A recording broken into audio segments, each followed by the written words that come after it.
They understand that it's a struggle as a small business owner, and they appreciate the fact that we can kind of adjust our inventory to their needs and that kind of thing.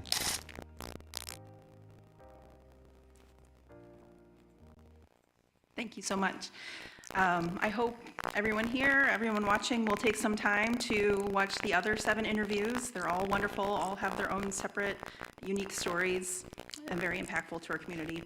You can watch them at dsma.org/2024-shop-small or visit sanmataochamber.org. We also want to invite the community to help support small businesses in San Mateo. Between November 25th to December 1st, you can shop at any small business, then upload your receipt for a chance to win prizes from local favorites like Porterhouse, Christensen and Rafferty Fine Jewelry, Golden Moon Gallery, and more. You can visit dsma.org for more information and to participate. For those of you here tonight, I will have postcards at the back as you leave, and we hope everyone will participate. Thank you so much for your time and support. Excellent. Now I will start the applause.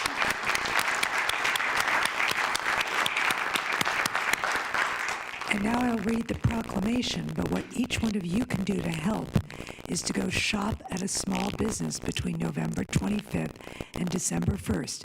All hands up if you're going to go shop at a small business. Okay? This is important. This is how we get back to the community. So whereas the city of San Mateo, California celebrates our local small businesses and the contributions they make to our local economy and community, and whereas according to the United States Small Business Administration, there are 34.7 million small businesses in the United States. Small businesses represent 99.7% of firms with paid employees. Small businesses are responsible for 61.1% of net new jobs created since 1995, and small businesses employ 45.9% of the employees in the private sector of the United States. And whereas 68 cents of every dollar spent at a small business in the United States stays in the local community, and every dollar spent at small businesses creates an additional 48 cents in local business activity as a result of employees and local businesses purchasing local goods and services.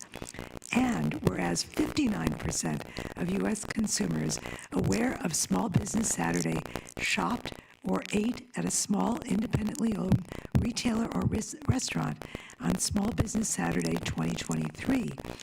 And whereas the city of San Mateo supports our local businesses that create jobs, boost our local economy, and preserve our communities.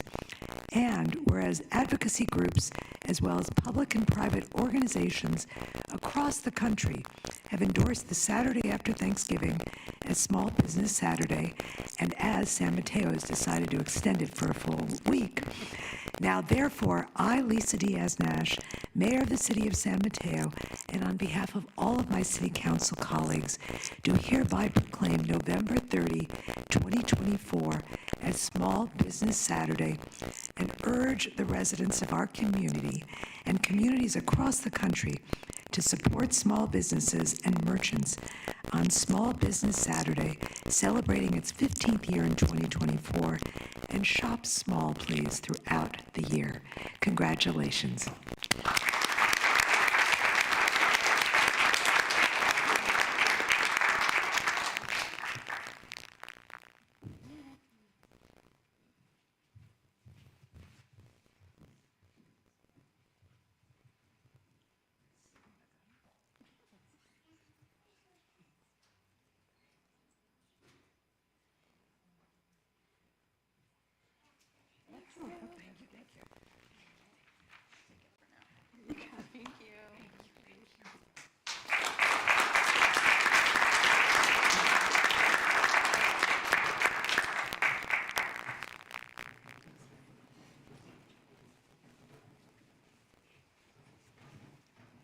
Through the mayor, Just a brief note. Unfortunately, we are experiencing some technical difficulties with streaming tonight's regular meeting to YouTube. Staff are working to resolve that issue right now. Remote participants are still able to view the meeting through Zoom. We will continue to work on trying to resolve the issue. We have put information on the city's website to help redirect folks who may have tried to view the meeting through YouTube. We are recording this meeting, so it will be made available to individuals if we're unable to resolve the current streaming issue. In order to access the meeting via Zoom, the attend webinar ID information is available on the agenda, and that is also available on our website, which is www.cityofsanmateo.org. Thank you for letting us know that, and I'm sure you are working as hard as you can. Okay, now we are going to move on to the consent calendar. City Clerk, could you please read the consent calendar? With pleasure, Madam Mayor. All matters listed under the consent calendar are considered by the council to be routine and will be enacted by one motion without discussion. If discussion is desired, that item may be removed and considered separately. Item number 4, gardening waste ordinance adoption. Item number 5, Edward Byrne 2024 Justice Assistance Grant Program application. Item number 6, Police Department Patrol Vehicle Purchase Contract. Item number 7, Wastewater Treatment Plant Transfer Pump Project Agreement.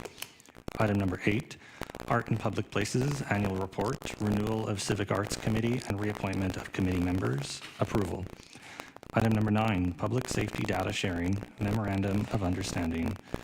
Item number 10, 1900 O'Farrell Street Office Space Lease, Amendment. Item number 11, Permanent Local Housing Allocation Grant Program Budget Allocation. Item number 12, Professional Labor Relations Service Agreement. Item number 13, Parking Enforcement Services Amendment. Item number 14, Contracts with Contingency Component Update. Item number 15, SB 1383, Recovered Organics Waste Procurement Services Agreement and Amendment. Item number 16, Wastewater Treatment Plant Biogas and Biosolids Evaluation Agreement. Item number 17, Public Works EV Street Sweeper Purchase. And finally, item number 18, Transportation Fund for Clean Air Grant, Grant Acceptance and Budget Appropriation. Thank you, City Clerk. Is there any member of the council who would like to pull an item from the consent calendar? Madam Mayor, I'd like to pull item 6. I would like to pull 8 and 10. 6, 8, 10. All right, thank you very much. If there's any member of the public who wishes to comment on any consent calendar item, now would be the time to make your comment. This is for consent calendar items only. City Clerk. Certainly. So I just want to clarify, I do not have any requests to speak on consent calendar in council chambers. I do have one hand raised in Zoom. Joe, your hand has been raised since you joined the meeting, so this is for consent calendar items. If there's an item that you wish to speak on, your hand has been lowered. Thank you, Joe. And we have one request to speak in our virtual environment. So for council adopted rules and procedures, that'll be 3 minutes per speaker. Our one and only speaker for the consent calendar will be Rich. Rich, please unmute your mic. Here we go. Is this too soon to speak about the yard waste ordinance that's come out? No, you can. This is on the consent calendar. Perfect. I just wanted to make sure. Hey, a big Madam Mayor and councilors, I just want to offer a big thank you for your statute on regulating homeowner waste, yard clippings, picking up the debris versus blowing it into the street and into our storm drains. This is going to go a long way to the sustainability of our sustainability and infrastructure part of Department of Public Works. This will increase our yield management. So instead of having to clean the drains annually, we might be able to go to every 2 years, 3 years, possibly even 5 years, depending on what we're seeing. They were down my block today, and I was astonished at how much clippings, mostly grass, they were pulling out of the drain in front of my house. This is everybody's responsibility. Many hands make light work. We've got more and more people moving into San Mateo, and this is going to become a problem. And this is going to go a long way towards ensuring that we have a robust watershed and a flood preparedness part of the plan. Also, it should be noted, this should have very little to no impact on the cost to home ownership here. It's just a matter of, sweeping up your stuff. And most all of us in San Mateo here have the green bins where we can put debris and waste in. In closing, I wanted to thank Rich Hedges for thinking of this and spearheading it, and also to the rest of the board for the absolutely visionary look at what we're doing with our public works and with our infrastructure. So anyway, I yield the rest of my time. Thank you much. Thank you. Thank you, Rich. Madam Mayor, that concludes public comment on the consent calendar. Okay, then I will close public comment and bring it back. Is there a motion from council to approve the consent calendar minus items 6, 8, and 10? Second. Thank you. City Clerk, could you please call the roll? Certainly. So this is for consent calendar items 4, 5, 7, and 9 through 18. Councilmember Hedges? Yes. Deputy Mayor Newsom? Yes. Councilmember Lee? Yes. Councilmember Lorraine? Yes. Mayor Diaz-Nash? Yes. Motion carries 5-0. Okay, now let's bring it back to item 6. Sure. Deputy Mayor. Thank you. My intent Mike. My intent on this was, when I read the report, it said that there was not availability of hybrid vehicles. Part of our city's initiative is to move towards hybrid and alternative fuel and electric vehicles. I talked to a contact at Ford and was told that there were hybrids available in a period of 6 to 8 weeks. The city staff have reached out this afternoon, and the problem may be that it has to come through the dealership, but I'm basically asking that we table this until the next meeting so we can just confirm that that be the case. If we're able to move to hybrid vehicles for these 7 vehicles as opposed to non-hybrid, 60% of the time that these vehicles are in use, they're idle, which means that they'd be running off the battery as opposed to gas. Additionally, the fuel savings alone would allow us to buy an 8th vehicle in 1 year of savings. So for these reasons, and I know the police, I'm sorry, I just want to make sure that we lock this down, and if it is the case that we really can't get it for 8 months, then we'll bring it back for the consent calendar the second week of next month. But that's my reasoning, and I'll take any questions if anybody has any. Thank you. Any questions? Yes, Councilmember Lorraine. Thank you through the mayor, and I appreciate the deputy mayor's interest in this topic. I guess I just was curious if city staff had a response. Yeah, so fortunately, Deputy Mayor Newsom reached out earlier today, and so staff did follow up with the contact that he had. His contact is actually does work for the factory in Michigan, but in order for the city to procure these vehicles, you have to go through a local dealer. And so what happens is he's talked about taking 6 to 8 weeks. Those 6 to 8 weeks that he's talking about is when they receive the batching of the vehicles to the factory. They can get those cars out. But there's a long queue and line in order to even get into the queue in order to order the vehicles and through the dealers. And so they give out VINs and you wait up to 8 months. After those 8 months, you get the car delivered, then you have to basically uplift the vehicle itself to meet policing standards. I don't have all the specifications in there, and that takes another 3 months. So it's basically a year out if you go with the hybrids. Understanding that time is of the essence to replace vehicles, staff has moved forward with the gasoline purchase, not the hybrid version. I talked with Deputy Mayor Newsom earlier today stating that what we can look at is we should need to get out in front of this then. So once we know, because we know just our equipment replacement timing, we should already start in advance to look at ordering these vehicles already to basically 2 years at a time in advance so that we can get the hybrids. At this juncture, what we have is the seven vehicles that we're looking to order. The police department has been kind enough, actually, because we're trying to save as much money. They're extending useful life on some vehicles that they believe are okay, they're safe to drive. That's first and foremost, to protect our officers.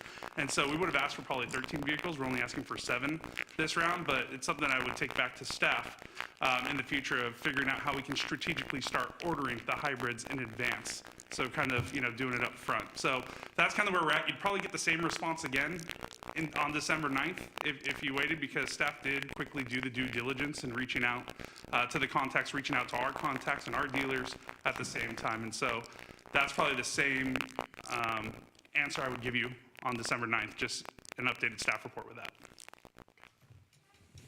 I'll just mention through the mayor that I appreciate the response, and given this, I think I can see the rationale for going ahead with the current consent calendar item as written, with an understanding that after what has been learned, there may be an opportunity to consider a longer-tailed plan going forward to procure these in advance, and I would fully support that effort toward meeting our overall clean fleet goal. Councilmember Hedges. I echo Councilmember Loring's comments, but I wanted to say that I went on a ride-along, 12-hour ride-along on Friday night, and the first officer I rode with was the least in seniority, who coincidentally had the oldest vehicle in the fleet. And I can tell you it needs to be replaced. Thank you. So I guess we ask for a motion. So I just wanted to clarify through the mayor that we have not received any additional requests to speak on item number 6. Great, thank you. Well, then, is there a motion? So moved. And what are you moving? Item 6, Okay, as is? Okay, the one we're talking about. okay, that's good. All right. Is there a second? I'll second that. All right. City Clerk, could you please call the roll? Certainly. Councilmember Hedges? Yes. Councilmember Lorraine? Yes. Councilmember Lee? Yes. Deputy Mayor Newsom? Yes. Mayor Diaz-Nash? Yes, The motion carries 5-0. thank you. Now let's move on to item 8, the art in public places. Councilmember Lee. Yeah, thank you so much. I really do appreciate the fact that the City of San Mateo has a Civic Arts Committee and many opportunities to benefit from the wisdom and channels of deeper community engagement through our committee structures and our commission structures. It seems it raises a question for me as we think about having as many opportunities for an inclusive process, that our Civic Arts Committee structure actually is quite different than our commission structures in terms of the composition and governing structure. And it raises concerns for me because there have never been term limits set for this committee, whereas every other commission that we have does have term limits. And so, in the interest of just better understanding what exactly the rules are for the Civic Arts Committee, how long the committee members have been in service, and pose a question to the council. Is this something that council would be interested in reviewing to open up opportunities for more community members to participate in this committee? So I was hoping to get some input from our city clerk. Do you have anything to share on this? Sure. So through the mayor, we have 5 members of the Civic Arts Committee, and just to run through when they were appointed. So we have Diane Whitaker, who was appointed in June 1st, 2005. Robert Goyer was also appointed on that date. We have Stephen Tabler, who was appointed on February 1st, 2016. Ginger, apologies if I'm butchering the last name here, Sloniker, who was appointed on August 28th of 2017, and Seema Patel was appointed in February 22nd of 2022. Okay, so I appreciate that. And is this a Brown Act committee? Okay, so It is. it's similar to all of our commissions, except that there's no term limits. Is that accurate? So as indicated in the staff report, this is a special committee set up under a particular provision of the charter where the city council can establish kind of limited term commissions and committees for a specific advisory purpose. So that's what it's done here. It just so happens that it's renewed this particular committee for a number of times. So I hope that answers your immediate question, but I had another comment as well. So, yes, I understand that we've renewed the appointments multiple times, but in the case of other commissions, we would actually, where there are term limits that would apply, those term limits would come up, and then we would have a process that involved open recruitment and interviewing. Yes, no, that's right. The Planning Commission, for example, has term limits, under the charter, but, you can establish a commission by ordinance as well. You can establish prospective term limits for a commission. It's just that in this case, for a special committee, we don't have term limits. It doesn't mean that the council is prohibited from asking staff to look into whether to make this more of a permanent commission, but that's not the subject of the item tonight. The item tonight is whether to renew this particular committee and whether to reappoint these individuals. Certainly. So can I just ask one more clarifying question? So we can decide, it is within the power of the council to keep it as a committee and also establish term limits. Is that correct? Well, I think that would require some research because right now it's under a provision of the charter that doesn't have term limits, unlike some other commissions, like the Planning Commission that does have term limits. So in this case, in order to create term limits for a special committee, it might require establishing it by an ordinance rather than as a special committee under the charter. So that would require some additional research. Okay. Thank you for the information. I would be interested in raising this back to council to align the committee structures. I mean, this is clearly a committee that's been in operation for many, many decades and seems important to the way that the city does business, and it seems like we should have a consistent process that's open and inclusive and democratic. That's number 8. Does anyone else want to share anything about number 8? Does anyone, Councilmember Miller? Question to the city attorney. If we approve this tonight, does that automatically grandfather them in for 2 more years? Or if we came back in a month or 2, can we say, hey, we're going to restructure this and? Well, it would renew the committee for 2 more years. That's what the proposed action is for the council. If the council asks staff to look into it further and see if the committee could be reconstituted in some fashion, maybe dissolve the committee and create an entirely new body, we would have to look at various options to see if the committee could be reconfigured after it was renewed for 2 more years. But I think at this point, the council could just provide direction to staff as to whether to look at other options for a more permanent body. Councilmember Lorraine.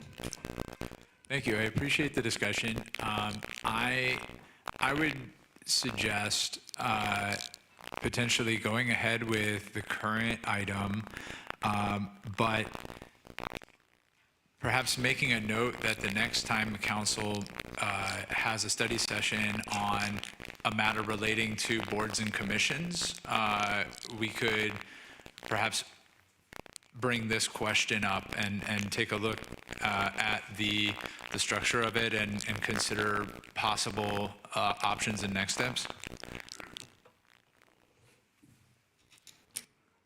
That's effective, or it can also be an item at Blue Sky. Okay, thank you. Councilmember Hedges, do you have any comment? I'm fine with the way it is now. I'm not the greatest fan of term limits. And I guess my comment, I support the idea of looking at the appropriate time, at looking at the structure and what should be done. But I also just wanted to say that in the report, there was a discussion about whether there should be an art master plan. And this particular committee was formed primarily to look at art attached to developments. So it isn't art across the entire city. It's this development is coming, it needs to do something art-wise, what should that be? And I think there's a much greater need, which speaks to your concern about looking at the committee. I don't think necessarily it needs to go to a full-blown master plan, but I think in that discussion, it would be great to talk about what this committee could do to help think about what is art in San Mateo and what do we want to be known for citywide and not just individual art in individual buildings. So that was my comment. So is there any public comment to be had? Madam Mayor, I have not received any additional requests to speak on item number 8. Okay, great, then I'll bring it back, and can you please call the roll? We have a motion. Oh, excuse I'll me. move approval of item number 8 on the consent calendar. And second? So this is roll call on item number 8 on the consent calendar. Councilmember Hedges? Yes, Oh, we got one from Mayor. yes, Okay. So Councilmember Hedges? yes, twice. Mayor Diaz-Nash? Yes. Councilmember Lee? I'll just say, I want to just make it clear that I really appreciate the decades of service from this commission or committee, and really want to express my wholehearted appreciation for so many years of work and the ways that they've contributed to beautifying the city. So with that, I certainly approve their reappointments. Councilmember Lorraine? Yes. Deputy Mayor Newsom? Yes. The motion carries 5-0. Okay, now we have item number 10, 1900 O'Farrell. Councilmember Lee.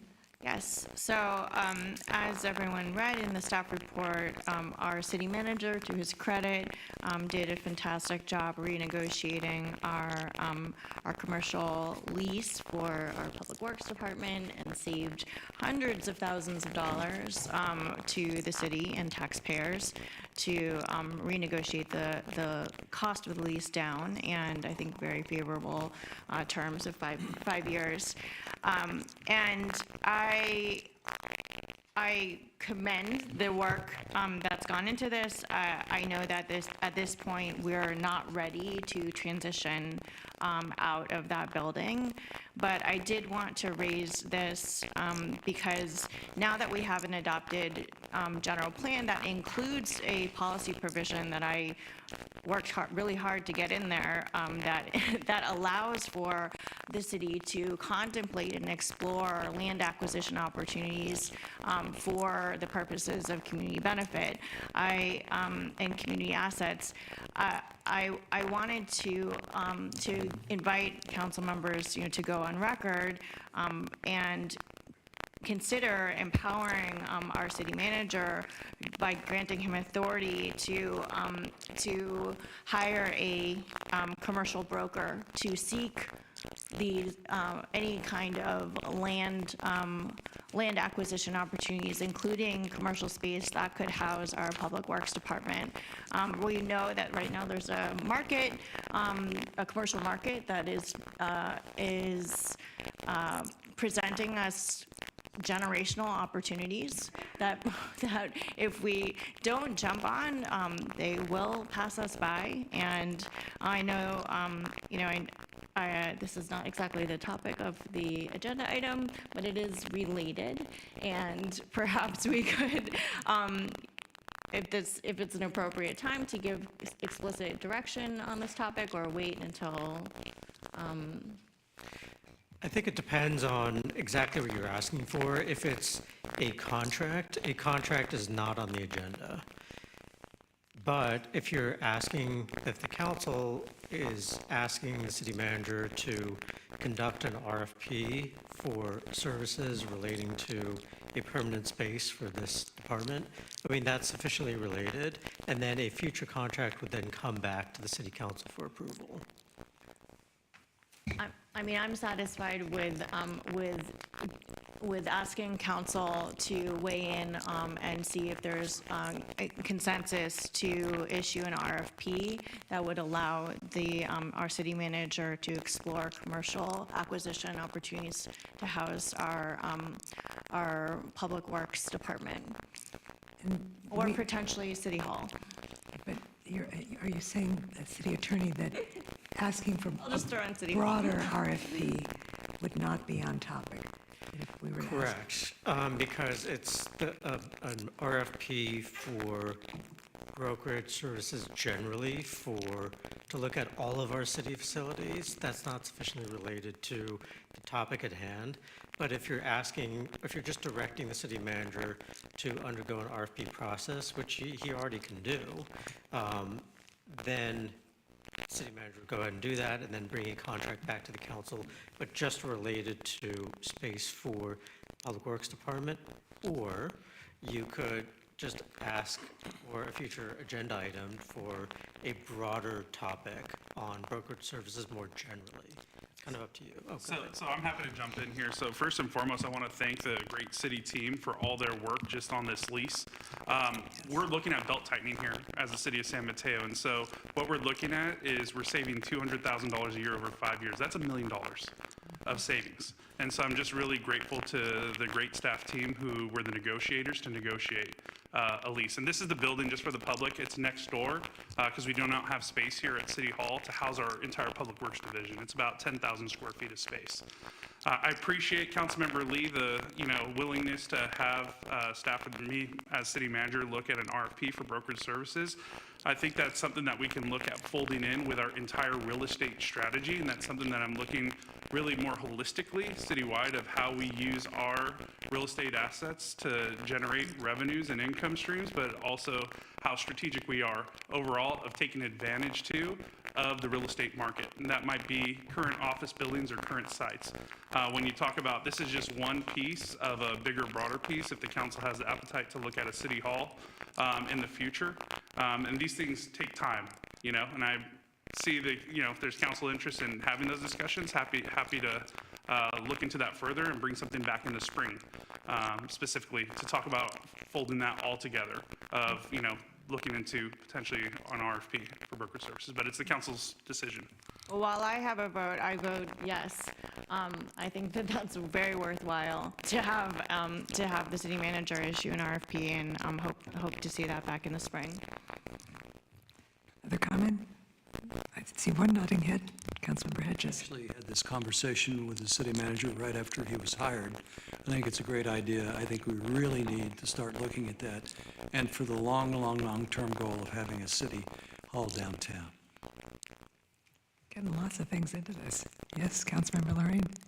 I also support this, and if that's sufficient, would move to approve item 10 with that further direction. Second on item 10.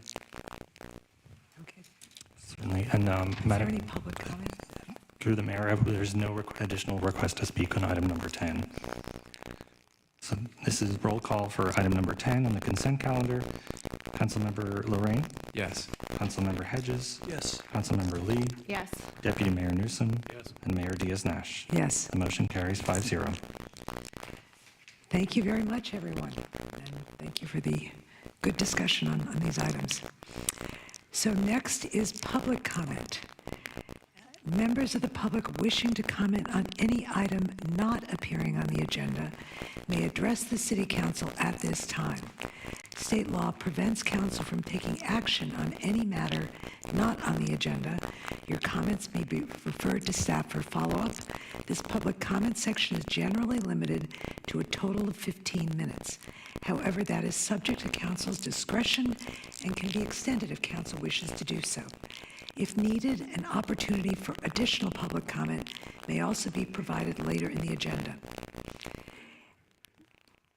We in the city of San Mateo condemn hateful, anti-Semitic, Islamophobic, and racist speech in the strongest possible terms. At a time of rising anti-Semitism and hate speech, we do not stand for it. Hate speech can have real consequences.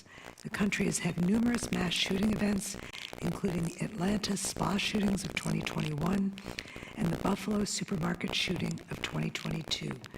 We embrace the rights of all individuals in our community to be who they are in terms of their sexuality, gender, religious orientation, and beliefs, and we always will do so.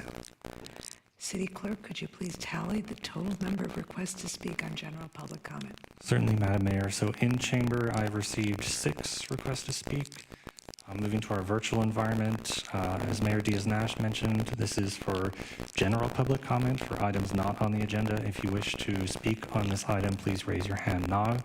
We will be announcing the name of the last speaker. An additional request to speak will not be taken after that time for this portion of the agenda. So if you wish to speak and you're participating via Zoom, please raise your hand now. If you have a request to speak slip, please provide that to me.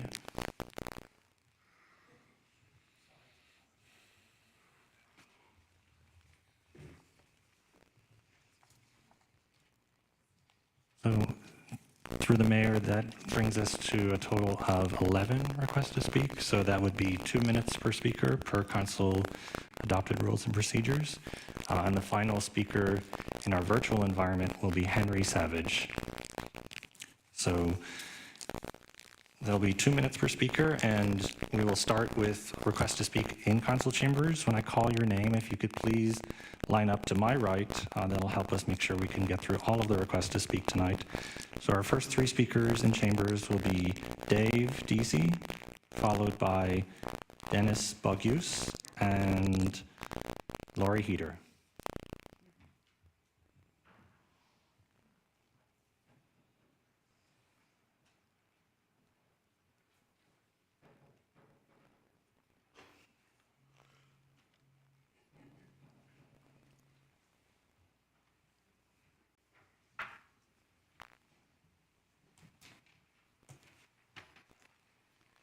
Thank you, Madam Mayor and City Council. I want to voice my extreme and continued frustration with how the City and Public Works Department has managed the Crown Castle wireless permits process. It appears that my house at 535 Clark Drive is now the victim of yet a 3rd attempt by Crown Castle to place one of their wireless facilities directly in front of my house, in probably the most obtrusive and least aesthetic place you could possibly put one of these, less than 30 feet away from the living room windows in the front of our house, clearly violating the regulations that they had put in place for what the design aesthetics were supposed to be. Again, this is the 3rd time that they've submitted an application. They did it in 2023, and then they withdrew it. Then they applied again in 2024, and despite me sending in multiple fact-based objection letters, the city went ahead and approved it anyways. Then I appealed, again with a lot of fact-based information, and Crown Castle withdrew the application. This was roughly about 10 days ago. 3 days later, they resubmitted the application again. In my opinion, it's clearly an attempt to jam it through before the new ordinance potentially goes through. And so I urge the City Council, along with staff, both in the detailed appeal that I had applied, as well as a letter that I sent just a few days ago on November 13th, there's clear pictures in there that just show that this is a ridiculous design that they're proposing. And I just urge you all to try to get involved and see what can be done to get the Public Works Department to once and for all deny this application. So thank you. Thank you. Our next 3 speakers will be Dennis Bogius, followed by Lori Heater and Connie Weiss. Good evening. I'm Dennis Bogish, and I live in District 3, about a quarter mile from Hayward Park train station. Train horn noise is a problem that predates electrification of Caltrain and has prompted this city's Quiet Zone project years ago. While I welcome electrification, train horn noise near Hillsdale and Hayward Park has since worsened and is now unbearable. A solution cannot wait for a quiet zone, and it doesn't have to. First, federal regulations require train horns at grade crossings. Hillsdale Station has no at-grade crossing, yet operators there use horns even when there is no safety hazard present. Meanwhile, Caltrain has agreements with other cities like Millbrae, San Bruno, and San Carlos to restrict the routine use of train horns at stations which, like Hillsdale, have no at-grade crossings or a quiet zone. Second, the federal rule for train horns is specifically not required at pedestrian crossings such as at Hayward Park. No state law requires routine train horns at pedestrian crossings either. I have confirmed this with Caltrain. Further, Hayward Park already has numerous safety mechanisms that exceed the minimum recommended by the Federal Railroad Administration. There, too, train operators routinely blast train horns, harming those who live and work nearby. Many of us have raised this issue with you before. I also did at the latest Caltrain board meeting and implored them to work with you. We've heard that Caltrain is trying to lower the decibel level on trains, but for those near Hillsdale and Hayward Park, the only acceptable decibel level is 0. We need to conclude an agreement with Caltrain to restrict the routine use of train horns at these stations. I ask that you please work with them as soon as possible to end the noise. Thank you. Thank you. Our next three speakers will be Lori Heater, followed by Connie Weiss and Tom Lees. Hi there. Good evening, Mayor Diaz-Nash and council members. I'm Lori Heater, and I'm president of the San Mateo Heritage Alliance, which was formed in 2022 by citizens across the city of San Mateo, with the goal to protect and celebrate the historic resources throughout the city. Our city was one of the only cities on the peninsula without an historical society. We've heard quite a bit from a few people who oppose the Baywood Historic District designation. Tonight, I'd like to address their latest false alarm where they say that you won't be able to get home insurance. In short, research shows that a historic district designation does not preclude homeowners from obtaining or renewing insurance. We queried several local agents in San Mateo and the surrounding area, including agents that cover Safeco, Nationwide, Cigna, Amica, and State Farm, and queried about their policies relating to homes in historic districts. The agent said the companies don't have any restrictions related to historic districts, but some may have an issue with individually listed homes.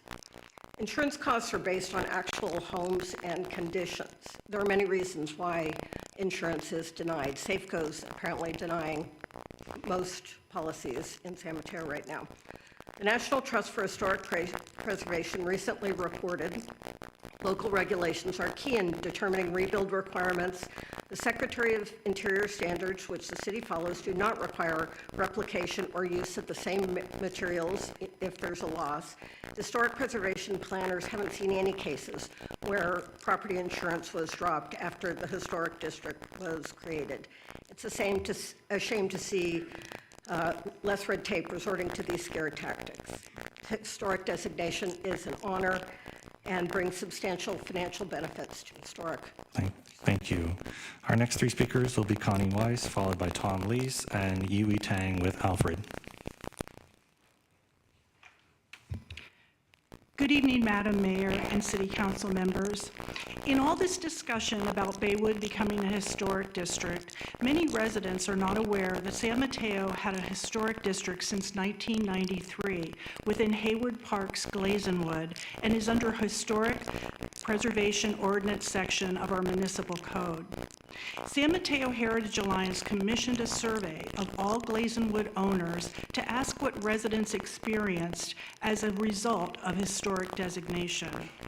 The survey was developed and conducted by an independent market research consultant working with Chris Eckert, a real estate professional who also lives in Glazenwood. The questionnaire asked every resident how they felt about their historic designation.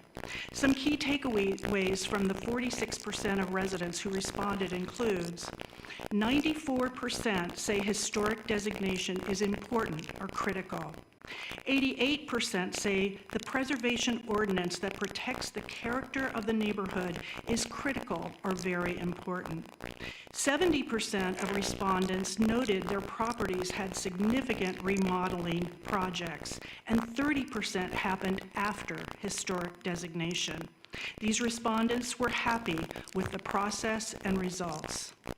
Eckert's research shows that over the past 10 years, homes in San Mateo's Glazenwood Historic District have sold for an average of 26% more per square foot and 41% more in average sales price than period homes in the rest of Hayward Park. It is conclusive that the existing historic ordinance is a success with the Glazenwood community. The data is clear that historic designation would benefit other neighborhoods that qualify.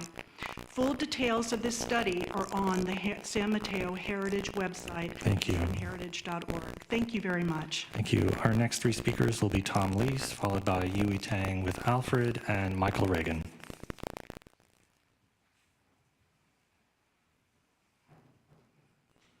Happy Thanksgiving, everybody. I should have printed this out. I am talking about, my dad and mom took me to Missions, ghost towns, Jack London, all these historical places when I was growing up. Actually, I didn't grow up till I got married, but so I have had a great affection for like the 7 Painted Ladies and historical districts, and so I'm really passionate about the historical resource we have in Baywood, and that's a real gem, and it's incredible to walk through that neighborhood, and now it's my passion, since I lost on Measure T, to work to preserve our thing. So I'm just going to read something. And I just want to talk about the misinformation that's being put out. The opponents of Baywood Historic District have made several presentations to you with many concerns. I got a phone, sorry. They present as facts concerns that are false, exaggerated, or based on examples from very strict jurisdictions, such as San Francisco, which don't apply to San Mateo. If Baywood was designated historic tomorrow, there would likely be no changes in permitting home improvements because the existing historic preservation ordinance only applies to individual eligible properties, the Downtown Historic District and Glazenwood Historic District. San Mateo has one of the shortest historic ordinances on the peninsula, with only 4 pages. As a comparison, the Redwood City ordinance is 11 pages and San Francisco's has 80 pages. We're happy the city is going to update the ordinance to clarify procedures. Anyway, so I just want to beseech you all to please try to take care and have a happy Thanksgiving. Thank you. Our next speaker will be Yui Tang with Alfred, and final speaker in chambers will be Michael Reagan. Good evening, this is Yui. Good to see you again. I really wanted to bring Alfred to be with me, but he's not cooperating, so he's my son, 2 years old. So I'm here today to represent myself, my family, and my son, Alfred, to thank the City Council for adopting the new ordinance for the 5G. And I also wanted to extend my gratitude to our public work staff, Matt, Jay, and Jason. Thank you all for the tremendous work for making this happen. This really means a lot to me and my family. I remember a year ago, I talked to the city staff about like this 5G thing and hope they would help us. They all like laughed at me and told me that, okay, Definitely, the city would not help you. But guess what? They were wrong. I'm here today and to thank the fabulous, fabulous city council and the fabulous, fabulous city staff to listen to the local residents to help protect us from the big telecommunication companies, to protect us from antennas right next to us, to protect our children, such as my son, who's just 2 years old, from the potential radiation effect from potential cancer, 50 years down the road. So this means a lot to me. So I really wanted to be here in person to thank you all. So wish you all the best. Thanks. Thank you. Thank you. Thank you.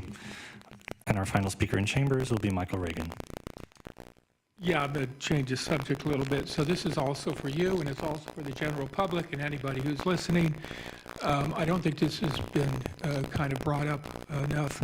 It's called the 101 Corridor Connect.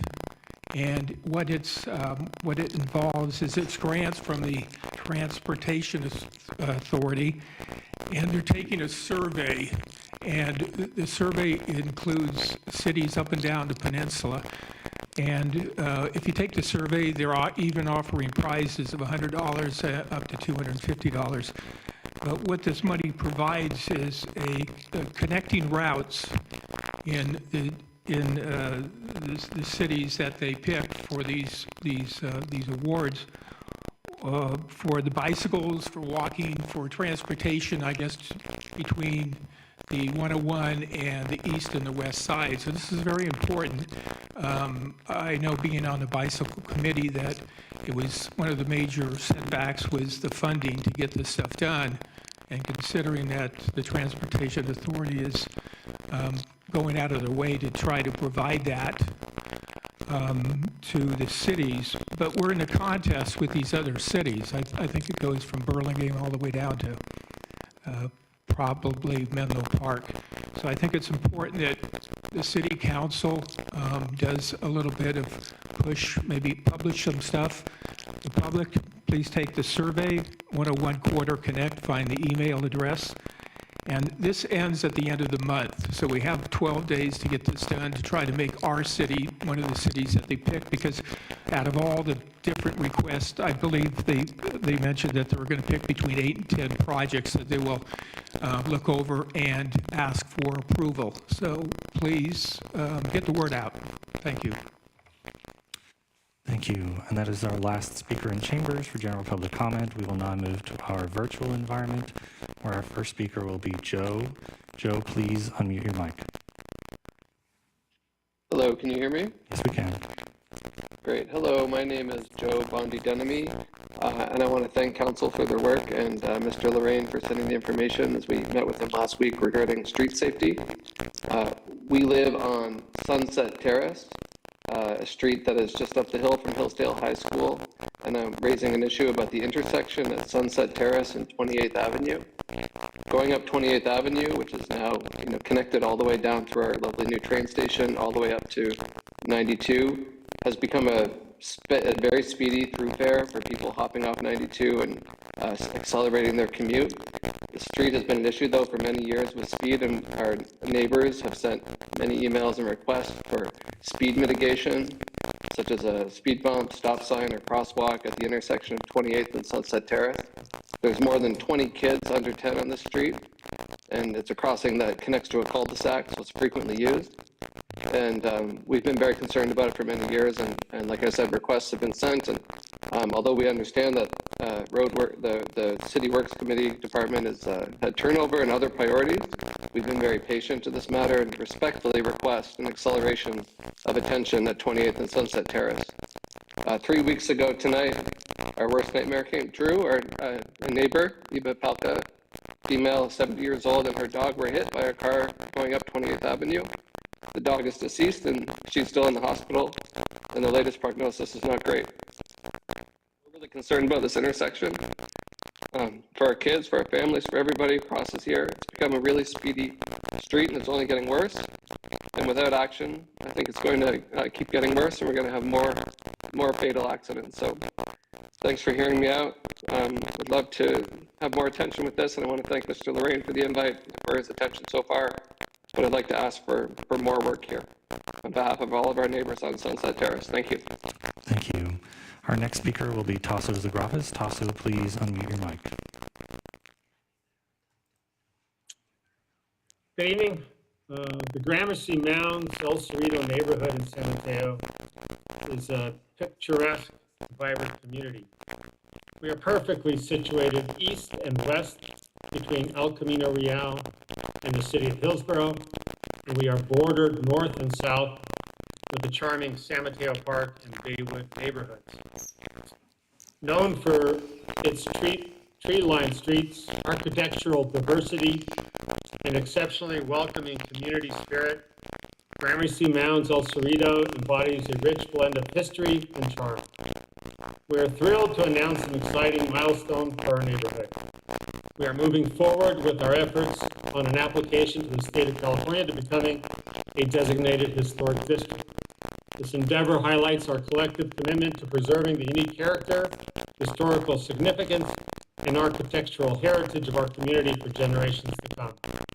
In addition to celebrating our history, this designation could also provide residents with potential financial benefits, making it a win-win for all. We look forward to keeping everyone updated on our progress of this important and exciting initiative. Thank you very much. Thank you. And our final speaker in chambers will be Henry Savage. Henry, please unmute your mic.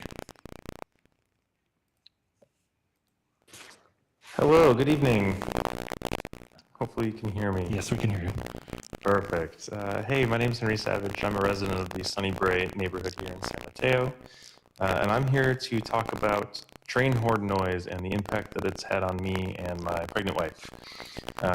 Recently with the electrification, it seems like trains are now running twice as much, and this means that the train horn noise is happening twice as much. Additionally, it seems randomly, for whatever reason, on Mondays, the horns just get louder and they get quieter throughout the week. I've heard this is due to a software bug that gets fixed throughout the weeks, throughout the days of the week. And this train horn noise is just getting unbearable. I'm not able to open up my windows because it's too hard to focus or to sleep. My wife is already having trouble sleeping as a pregnant woman, and this is just worse. It's a giant distraction, and the worst thing is it doesn't need to be this way. As I understand it, City Council has been working for years to try to solve this problem. And so I'm just here to urge City Council to make this a priority, try to fix this for me, for my wife, my family, and all the residents of San Mateo. This is becoming a bigger and bigger problem. Thank you. Thank you. Madam Mayor, as was announced earlier, Henry Savage was our last request to speak in our virtual environment, so that concludes public comment. All right, then I will thank you very much. I will close public comment, bring it back, and the city manager might have a couple of things to say on a couple of the comments we received. So specifically on... Okay, there we go. Thank you. Specifically on train horn noise, city staff has met with Caltrain officials, I believe 3 weeks ago. We also asked for an update on horns, bells versus horns, and then some vibrations that are happening over between, I believe, 10th and 14th avenues along the Caltrain line. And specifically, the response that we received from Caltrain, and they cited federal regulations that they have to blow the horns at a minimum of 15 seconds at any public crossing along the line. So this would include what they have told me is Hayward Park Station, because there is a pedestrian crossing at that area. But there's also construction that's going on specifically in the corridor just past Hayward Park Station right now.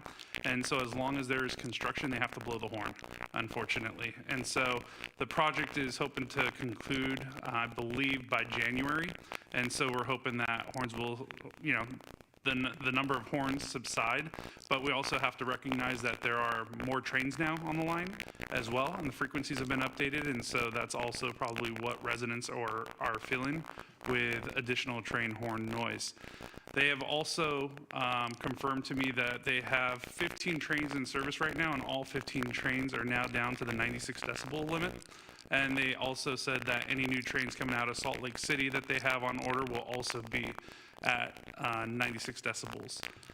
The other piece is that here in San Mateo County, we have a great association of all our city managers of the 20 cities and also the county manager that get together. And so we had a meeting last week and heard from many cities advocating the same issues that we're hearing from our San Mateo residents. And so once again, we advocated last week to Caltrain that this is a top issue that all our communities are facing right now.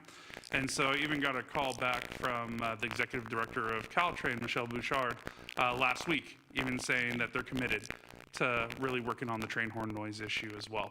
And so I'm hoping that we continue those conversations. I know that people would like to see the relief as soon as possible. And, you know, at least with the grade separations going south of Hayward Park Station, there shouldn't be the train horn noise outside of going to the station potentially and having people on the platforms per federal law that they either have to do the bell or the horn specifically. But hopefully when construction concludes, that'll hopefully have the amount of train horns blowing subside, hopefully reduce significantly. And also the city is committed to working on a train quiet noise corridor as well, and that's the 6 at-grade crossings that we have going north of Hayward Park Station. We're looking at significant investments in this corridor, and I believe we're going to be bringing the item back in the spring. I'm looking at our Director of Public Works, is that correct?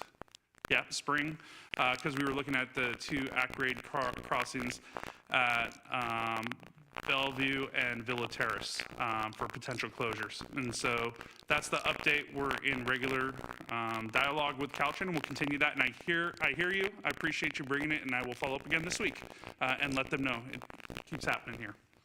Thank you very much. Is there anything else you need me to touch upon, or we're good? No, I think that was Okay. it. Can I ask 2 follow-up questions? Okay. Sorry. I've had numerous, and I can send you, numerous residents send me documentation that for the Hayward Park, they don't need to do the horns. And so I'm wondering if, I don't know if that would be something we'd have Prasanna's team look at, but I'd like to find out what the ruling is on that, just because they didn't used to blow them. So before they went electric, they weren't blowing those horns on the diesel trains going through Hayward Park. Also, I think there's an impact potentially to what we're trying to do downtown with the quiet corridor, which is anywhere that there's going to be a grade crossing with pedestrians, they'd still have to blow the horn. Well, that blows out the whole idea of a quiet zone. So, or am I misinterpreting what Well, you're when we saying? have the quad gates close up, specifically in the downtown, that limits, then you don't have to blow the horn. So do I need a quad gate for the pedestrian crossings at Hayward Park? I'd have to follow up with staff So specifically that's on just that. what I want Happy to make sure we. Happy to follow up with that. They've sent me an email citing federal law as to why they do what they do. Happy to share that with our city attorney and have him take a look at it. Yeah, I'm going off of what they are providing me and the federal laws that they are citing me, but. I appreciate the update. It's just, it's something that I literally get called or emailed every day about. I know you're a champion for your neighborhood. The other thing was, I've heard from some people that have talked to people who work for Caltrains that whenever they do a software upgrade, that it's the decibel levels going back up. And so that's something I'd like us to follow up with as well is, are they having to reset that or So have they they? fixed that glitch. The bug is And fixed. so that should be fixed. So everything should be at 92 decibels. That's what they've confirmed with me as of last week. Okay, yeah, thank you. Thanks for the follow-up. No problem. We'll keep it going. Councilmember Hedges. Yeah, I think it's interesting. I'm a person who uses that pedestrian crosswalk at Hayward Park, and when the bar comes down, it's pretty hard to get around it. I can't imagine that it couldn't quiet the horns down there. They need to take a second look at that. It's not a matter of quad gate. The bar comes down for the whole walk across. And the only other thing I would question is, I think there's going to be the ability at those 2 locations you cited up in North Central for those 2 streets, that pedestrians can get across there. We have to make sure that's blocked in some way so that they're not continuing to blow horns there, or we're wasting our time and money. So I think that'll be more of the dialogue, and I know this is your kind of last formal meeting with us, but I'll welcome you to join us and advocate in the spring when we have that. I'm the one that brought the closing of those streets because of the possibility of kids getting killed going to high school there. So happy to take that back, that info back. Okay. Councilmember Lorraine.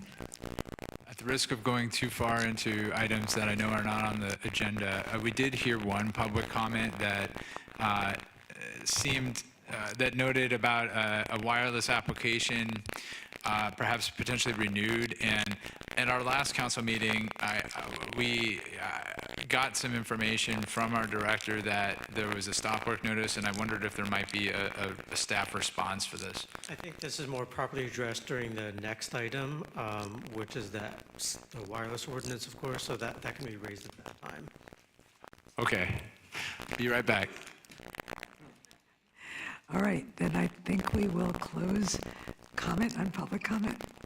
And we will move on to our next item, item number 19, the wireless communication facilities in the public way, a right-of-way update, ordinance introduction, and policy approval. And I believe we have most of the Public Works team coming on down.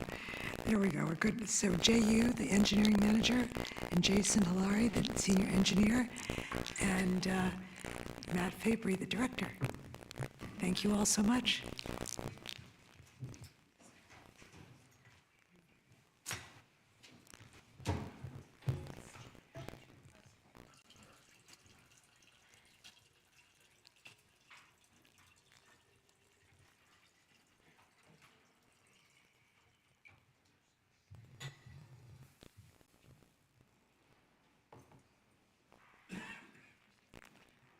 Maybe just while we're waiting on this item, if you would like to speak on this item and you have not submitted a request to speak slip on this item, please do so at your earliest opportunity. If you are participating in our virtual environment and wish to speak on this item, please raise your hand.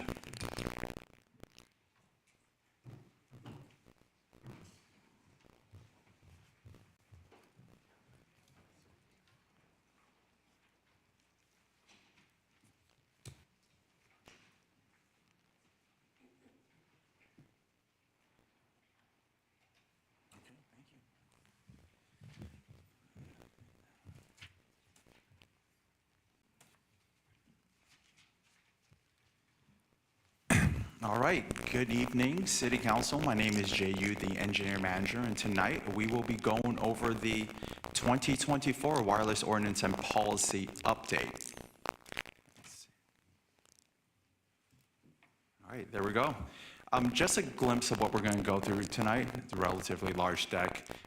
There's going to be about 9 sections, starting with the background, and then we'll talk about the direction that all of you, City Council, provided back in May in terms of where to guide this document, in terms of the ordinance and the policy, then provide some summary of feedbacks of what the SIC had provided back in October to staff, and then ultimately summary of changes and how it compares to the city of Encinitas, and then public comments. We have received a lot of public comments, so hopefully we can summarize that in a page or 2, and then staff's recommendation, and then next steps, and then open it up for questions. So right off the gate, we want to talk about staff's recommendation. So there are 2 parts, but before we do so, we want to note that this whole entire process, we had a lot of feedback from the public as well as the industry. We received really good City Council direction back in May 2024 that really helped shape what we're about to talk about tonight. And then we brought that to SIC, and then they voted 4-0 to move this forward to this meeting. And then when this presentation is over, the ordinance and policy updates will have been proposed and brought up. But lastly, these updates are defensible and responsive. Not only is our city attorney's office integrated in the review, we also have outside counsel and telecom law firm that has done numerous ordinance and design standards and policies throughout the entire nation, and they have vetted this as well. So the recommendation is 2 parts. The first part is adopt a resolution approving a city policy establishing procedural and substantive rules for small wireless facilities in the public right-of-way Ultimately, what this would do is, if this ultimately gets adopted tonight, is sections 2 through 6, as well as 9 through 13, will be effective immediately in terms of its policy. The only sections that are not will be the director's finding, which will use the existing current ordinance and design standard, as well as the noticing. But by and large, if adopted tonight, the resolution will make the policy effective. Number 2, introduce the proposed ordinance amending Chapter 17.10, wireless communications facilities in the public right-of-way. And if all goes well, we plan to bring this back to City Council for adoption on December 9th, 2024. And if all goes well during that night, the ordinance and the full policy will be effective 30 days after. So keep that in the back of your mind as we go through this deck. So first, background. I think all of you have seen this before, but going from left to right, there are some significant moments that really shaped what we're about to talk about tonight. In 2018, we received the first applications for small cells, and then shortly after that, in 2018, we adopted a wireless ordinance. But in 2019, the FCC issued Order 18-133, called the Small Cell Order, and really that changed the way we review applications. They really have definitions and how to regulate the shot clock, as well as what cities can or cannot do, but ultimately it accelerated this type of technology and implementation of small cells. So in 2020, we started the development of our design standards and the update of the ordinance. And then in 2021, we adopted our design standards and ordinance. From 2021 all the way to the beginning of 2024 is what we call our stress test period. We really had a large influx of wireless applications from multiple different applicants, and really it tested our internal process. Our industry standards have changed since we developed them or adopted the ordinance and the design standards in 3 years, from PG&E to the state to different requirements from the CPUC. And constructability, we had some of the first applications now being approved as well as installed in a right-of-way, so we got to figure out what worked and what didn't. And ultimately, during this whole entire process, we had a lot of community feedback, and we took that all in. And as a result, we decided, okay, I think it's time for an update. So in May, we came to yourself, City Council, and we seek direction. And then in October 23rd, we went to SIC to propose our draft ordinance and design standard.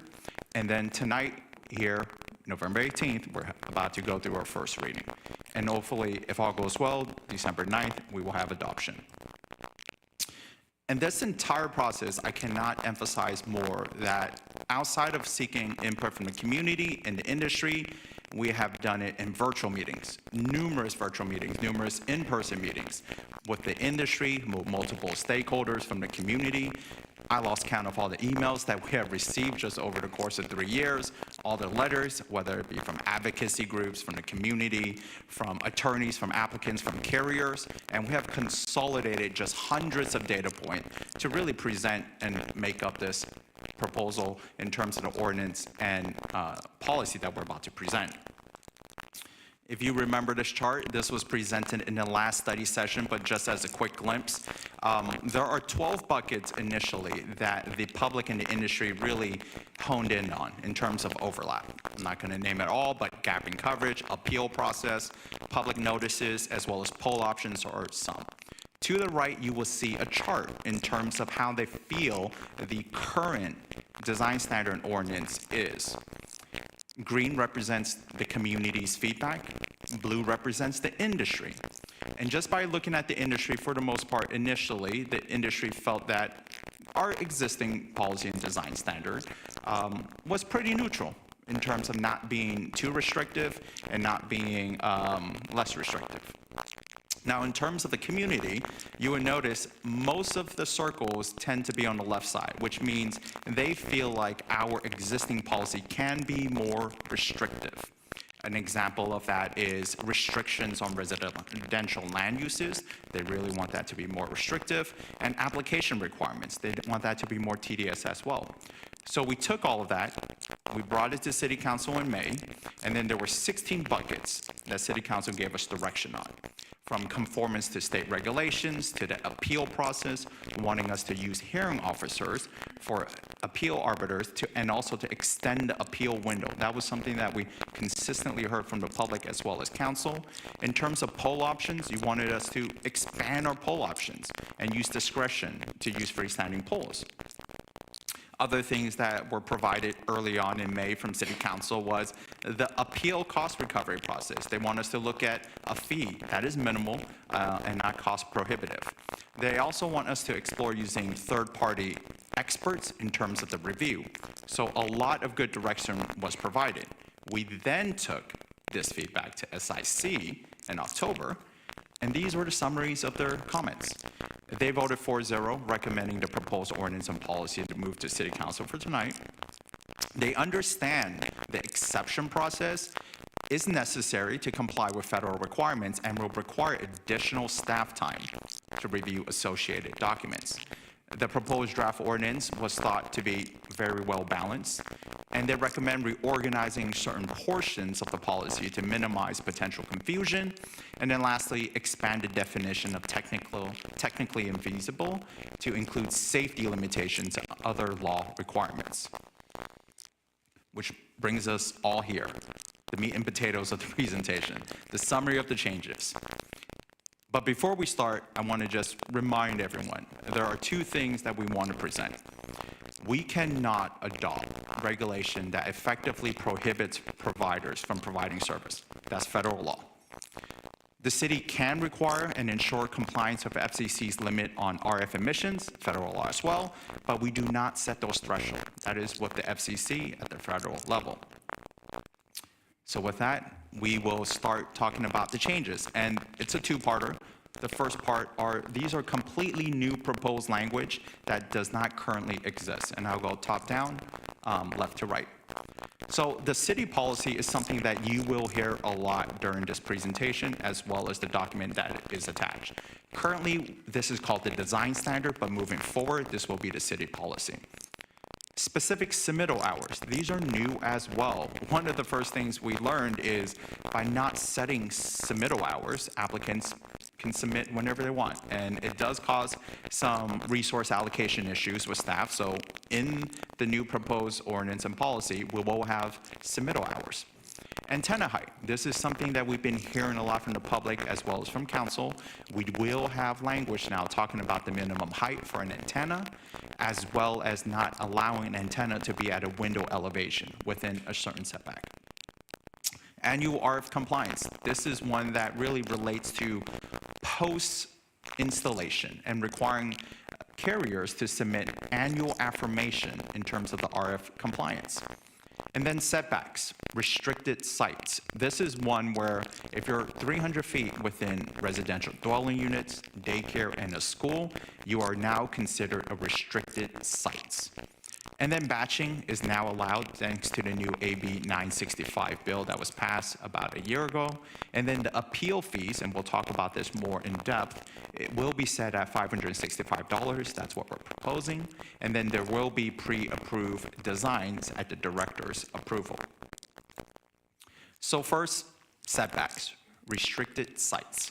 So any location within a residential mixed-use zone, so any location within 300 feet of a residential dwelling unit, any location within 300 feet of a daycare facility or school structure, any location within a very high fire hazard severity zone will be considered in a restricted sites. Now, I want to stress, applicants may still request for an exception if they want to propose a facility in a restricted sites.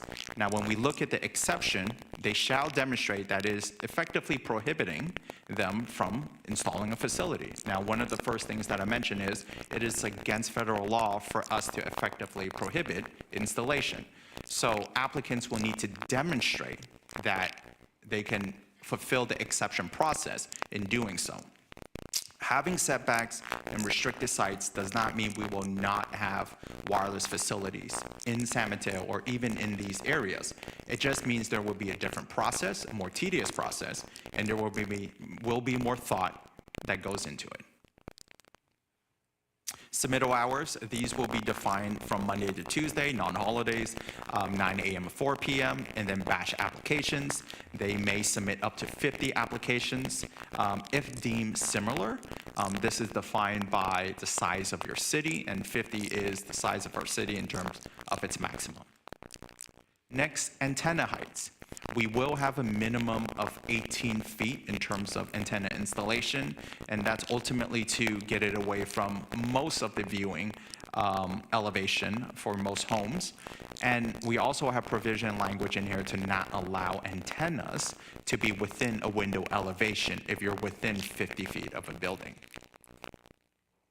Next, the appeal fee. This is set at $565. Now, just to note that just for Public Works in itself to go through one appeal, it's about $1,832, and that does not include the city attorney's time. With that noted, we got direction from City Council. We want to make it not cost prohibitive. So we looked at the other fees in the city, and they're $565, and we wanted to be consistent with that. And that's about 30% in terms of cost recovery. All right. There we go. Pre-approved designs, this will be new as well, but it does require Public Works adoption. There are a couple of benefits to this. There won't be noticing requirements, and then only applicants may appeal. Now again, these are only allowed on the preferred location, so none of the restricted sites will have pre-approved designs. And then lastly, annual RF compliance. This is one where they can have affirmation every single year after the facility is up and running. And so this is 3 parts, 1 of 3. And we're going to go through a couple of buckets here, talking about existing to propose. And the first one's public notice. And that is one that the community as well as City Council had talked about. We want this ultimately beefed up. The current public notice have been described as spam and not noticeable. So moving forward, we're going to make them more noticeable, and we'll talk about that in the following slide. Location preferences. We currently only look at zoning. Moving forward, it's going to be a little bit more complex, if you will. We're going to consider the street classification, zoning, and clearances as we're looking at location preferences. And then frontages in terms of public utility easement, we currently allow it. Moving forward, we will not allow it. And then preferred structure currently is, we prefer it to be on an existing pole. So there isn't new freestanding poles that are taking up the public right-of-way. Now moving forward, the preferred structure will be whatever is farthest away from residential.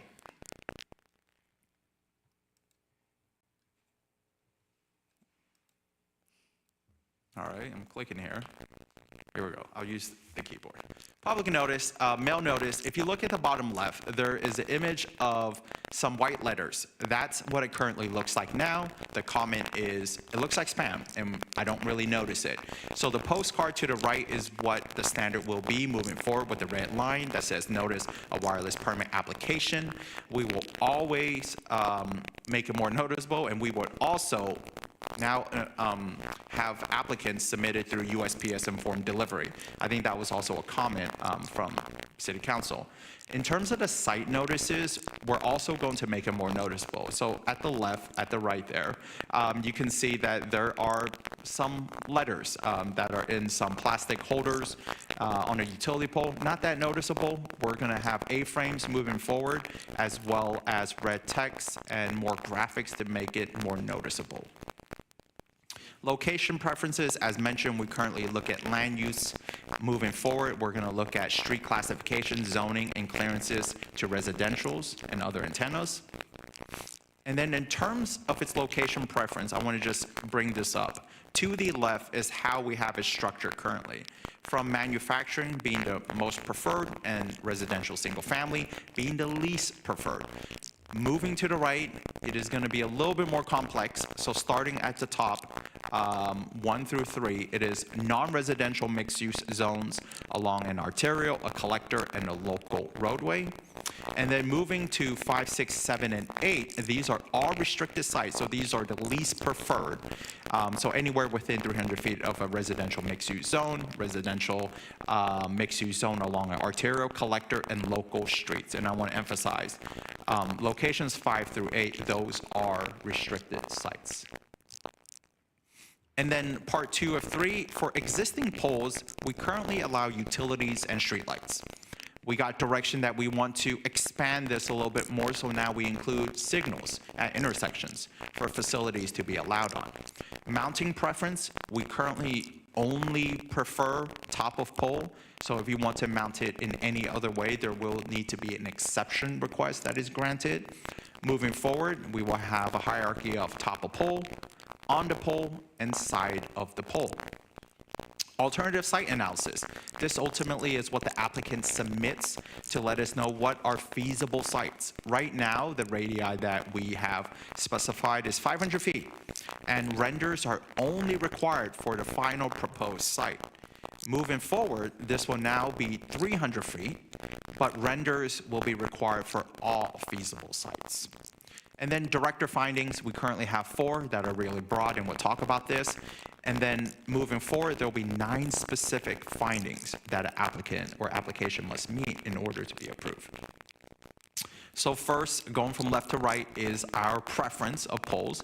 The most preferred is at the left. These are our pole tops.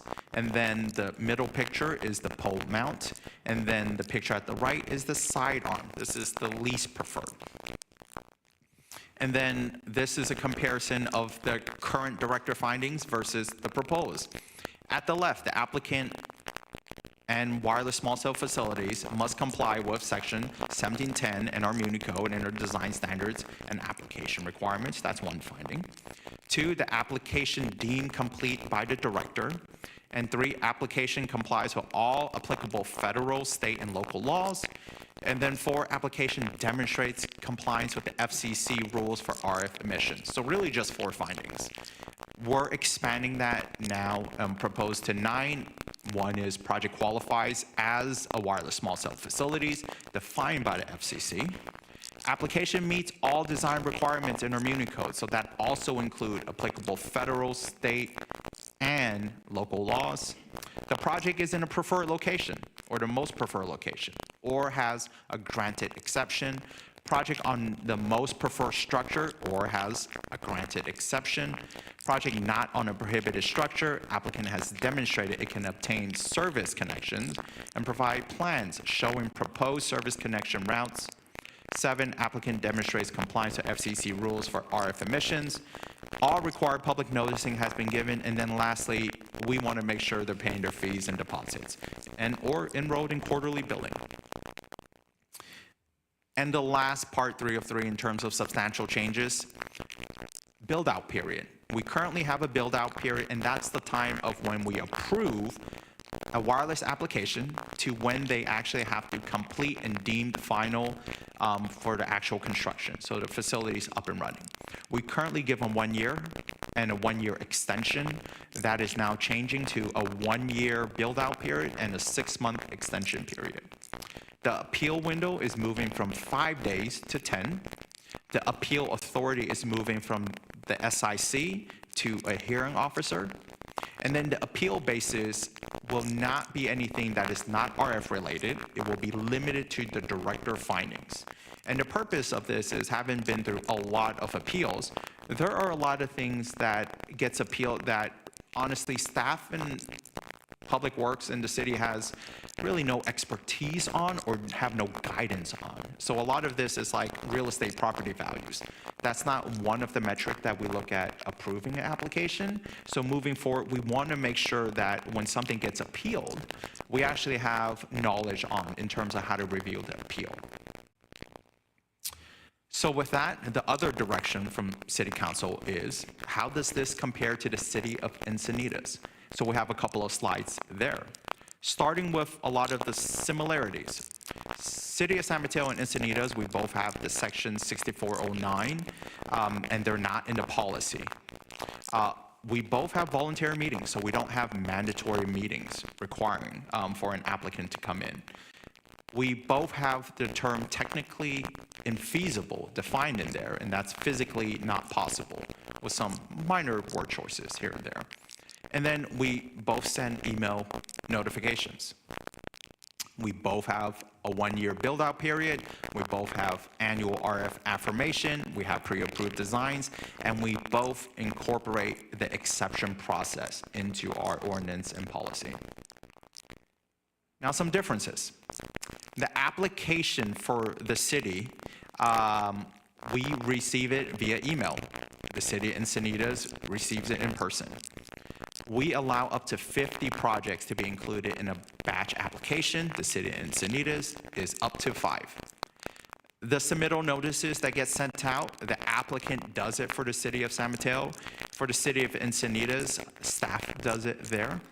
And then in terms of appeal, we're 10 days, there are 7 days, and we have a hearing officer that ultimately decides, and they go to city council. And then lastly, in terms of the differences, restricted sites, ours is 300 feet for residential daycares and schools. Theirs is 500 feet for residential daycare schools, coastals, and historic districts. In terms of coverage and capacity requirements, we require that upfront. It's not an exception, that's just part of the application requirement. The city of Encinitas does not require that. And then fire department review, that is one thing that we do not require.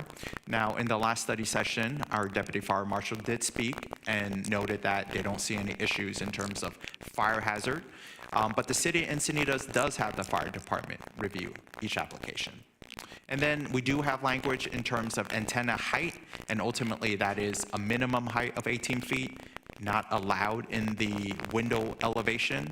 And Encinitas has language that talks about maximum antenna height of 5 feet over support. So those are the main changes. We have a lot of public comments, I just want to note, from our public comment period before SIC to SIC, and then after SIC all the way up till 4 p.m. today, we have been receiving a lot of comments. So we're going to try to summarize them as best as possible. So at the left are some major consistencies of buckets that we've been hearing from the public in terms of the community. They want all reviews to be default to consultants in terms of staff reviews of applications. They want to expand the alternative site analysis to 500 feet, more public input on location selection. They have been consistent in wanting stealthing design requirements. These predominantly really affect new poles, and that's integration of the antennas, the power devices, everything into the pole. They want appeals to remain at SIC. And they want the new policy and ordinance to be applied as soon as possible. That was a consistent message that we've been hearing after the SIC meeting. But in summary, all the comments that aren't even mentioned in here in these buckets, the community thinks the proposed policy and ordinance should be more restrictive. In terms of the industry, they are not in favor of restricted areas and exception process. Not in favor of all reviews being done by consultants. They do not want RF annual affirmation. They made that pretty clear in a couple of letters as well as comments. The location and design standards are too restrictive and may lead to reduction in small cell investments in San Mateo, and they are not in favor of height restrictions or the language we have proposed. Again, a lot of letters, a lot of comments, but to summarize it up, the industry thinks that our policy and ordinance is too restrictive and burdensome. So with that, I am going to bring it back to staff's recommendation again. We have a lot of public and industry input, great direction early on. SIC voted 4-0 to move it forward to tonight. Hopefully, we propose and describe the changes pretty effectively, and these updates are defensible, again, not just from our own internal city attorney team that has been integrated into the review, but also telecom law firm. So there are two parts to this. Staff recommends City Council adopt a resolution approving a city policy establishing rules, procedural, and substantial rules for small wireless facilities in a public right-of-way. Again, Effective immediately will be the policies, sections 2 through 6 and sections 9 through 13. Only the director findings and the noticing will have to wait until the full effect if we ultimately adopt this in 12-9. Part 2 is introduce the proposed ordinance amending Chapter 17.10 of the wireless communication facilities in the public right-of-way. And again, if that goes through, then we'll bring this back on 12-9. And then after that, the full ordinance and the full policy will be in effect 30 days after. So this is where we're currently at 11:18. Hopefully we get to 12:9, and then the green dot there represents when the ordinance and full policy will be in effect. So with that, thank you very much, JU Engineer Manager. I want to note that our whole entire team is here to answer questions because this is quite the topic, from Matt Faber, our director, to our deputy director, Catherine Sheehan, to Jason Hilary, to my right here, which is really the brains of the operation, looking through all the applications in the last couple of years. Prasanna is also here as well, our city attorney, as well as Strip May, managing partner with Telecom Law Firm. So thank you, and we're open for questions. Thank you very much. That was a great presentation. City Clerk, do we have public comment on this? Yes, Madam Mayor, we have received some requests to speak on this item. As of right now, I have 14 requests to speak in chambers. If you wish to speak on this item and you are participating in our virtual environment, please raise your hand now. We'll give you a few moments to do so, and we will be calling the last speaker. And if any additional requests come in after the name of the last speaker has been called, we will not be taking your comments. So please raise your hand now if you wish to speak on this item.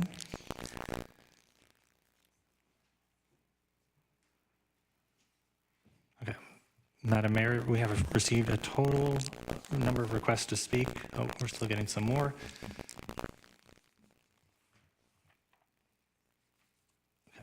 Madam Mayor, so that is a total of 18 requests to speak, and I will note that we do have one request for an organized presentation, which we will take during the virtual component of our public comment. So per council adopted rules and procedures, for 18 requests to speak, that would be 2 minutes per speaker. So we look for council direction on that. Alrighty, so we'll begin with our in-person request to speak first. So when I call your name, if you could please line up to my right, that would be greatly appreciated. Our first 3 speakers in chambers will be Diana Dominguez, followed by Bill Wardell and Bridget Doherty.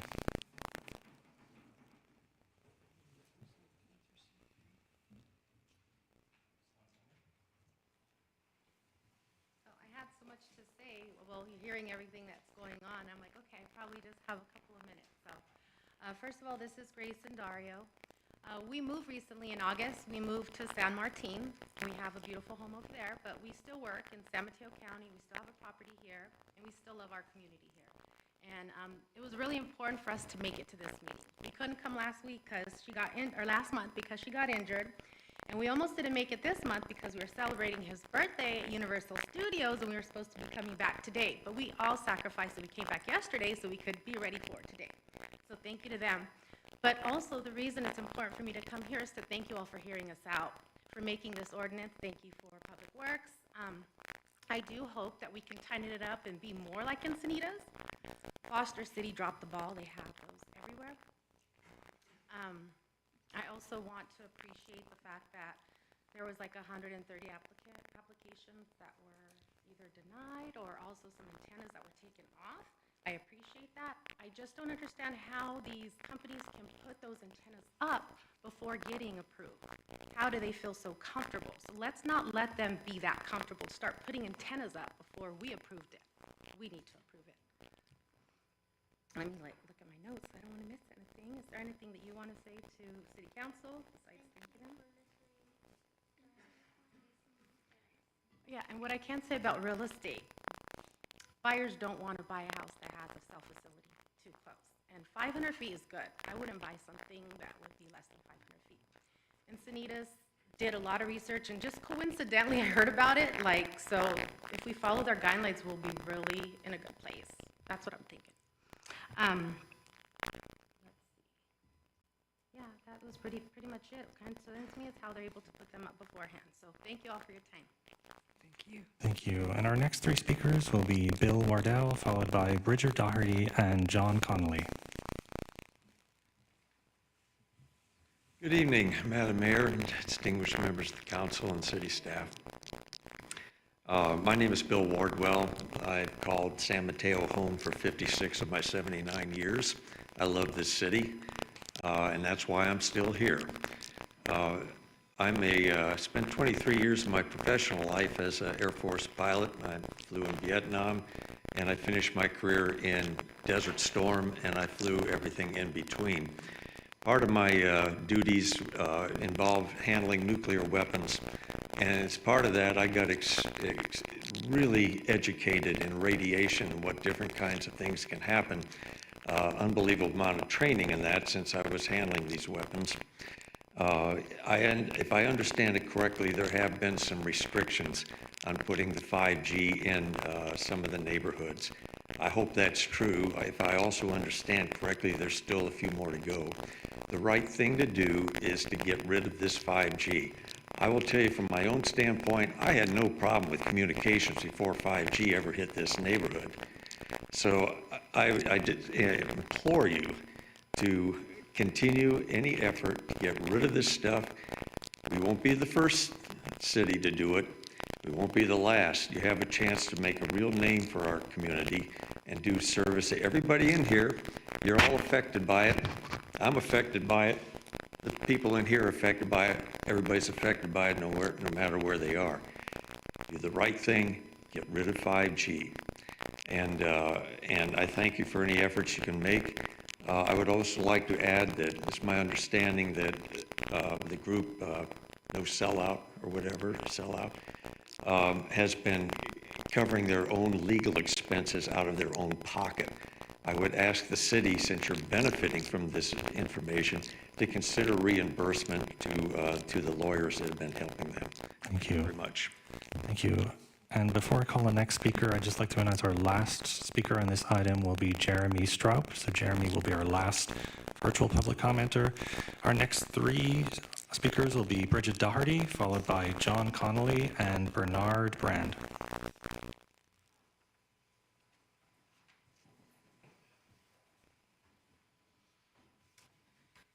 I have not met all of you in person, but I really like to follow politics in our city, politics in general.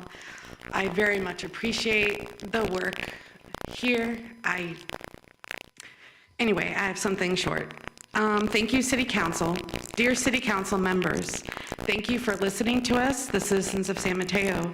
We live and work here just like you. We feel that we should have an integral part in the present and future of our city. We have worked hard to be heard. We are grateful. Thank you. We love San Mateo and cannot wait to see the future of our city. Thank you. Thank you. Our next speaker will be John Connolly. Is John with us?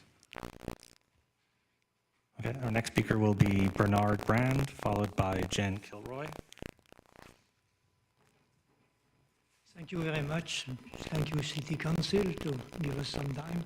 Thank you for the whole work you did on this directive. I think that looks very good.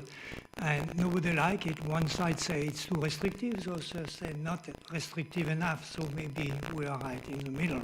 That's encouraging at that point. And thanks for the work, all your work on that. Okay. And I think it's important we control the installation of this 5G, which is for broadband, so it's not needed everywhere. We have a lot of other ways to connect through fiber and things like that, like I have at home. So if we can limit the radiation, even we have no right to say it normally, okay, but at least for the aesthetic and avoid putting these things in front of windows. One was planned in front of my window, about 10 feet from the window. So that's not a very good thing for the city. Okay, so you did a good job and keep working on it, and I hope you can approve it today and finalize in December so we can put that behind us and move forward. Thanks a lot. Thank you. Our next three speakers will be Jen Kilroy, followed by Robert Kiss and Dominic Giovanetti. Good evening, City Council and team members. I'm speaking as a private citizen, not representing the group. I'm here to touch on 3 things. I want to thank you. I want to talk about a particular cell site scenario. And lastly, ask for your help. I am tremendously grateful for the actions being taken. Frankly, I'm blown away. When this stuff bubbled up, I reached out to a childhood friend who's a city manager elsewhere and said, basically, this is one of the most powerful, entities in the United States. Good luck. So I am in awe. I live just down the road here, across from Sarah High on Stratford Way. This weekend, I was reading articles researching the impact of these small towers. And oddly, I stumbled upon an outfit that, as far as I can tell, is a broker that looks to pair people that have sites they want to rent with the carriers. And the company was called Steel in the Air, like steel, the metal, in the air.com. The person states in the article that they had lived within about 200 feet of a cell tower and would do so again, but that they might not say the same about a small cell located 20 feet from their bedroom window. So yesterday, I got out the tape measure.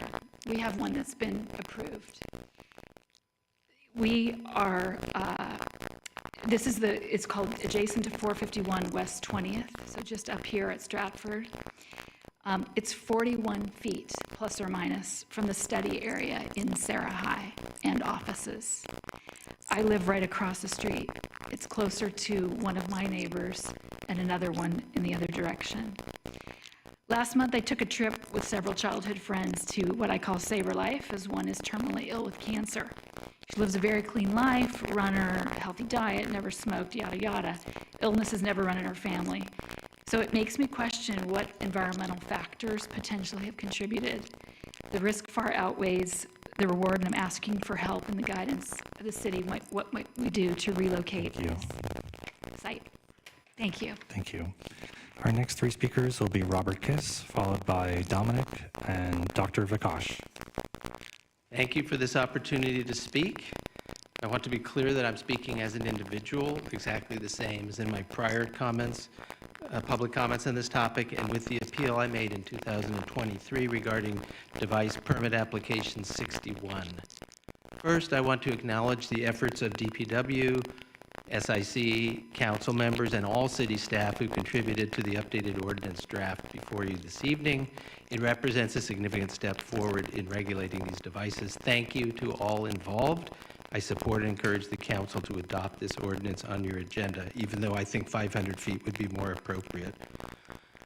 That said, while Crown Castle recently canceled more than 100 permit applications, there are still more than 20 prior applications which have not been canceled and appear on the GIS website in various states, including expired encroachment permits.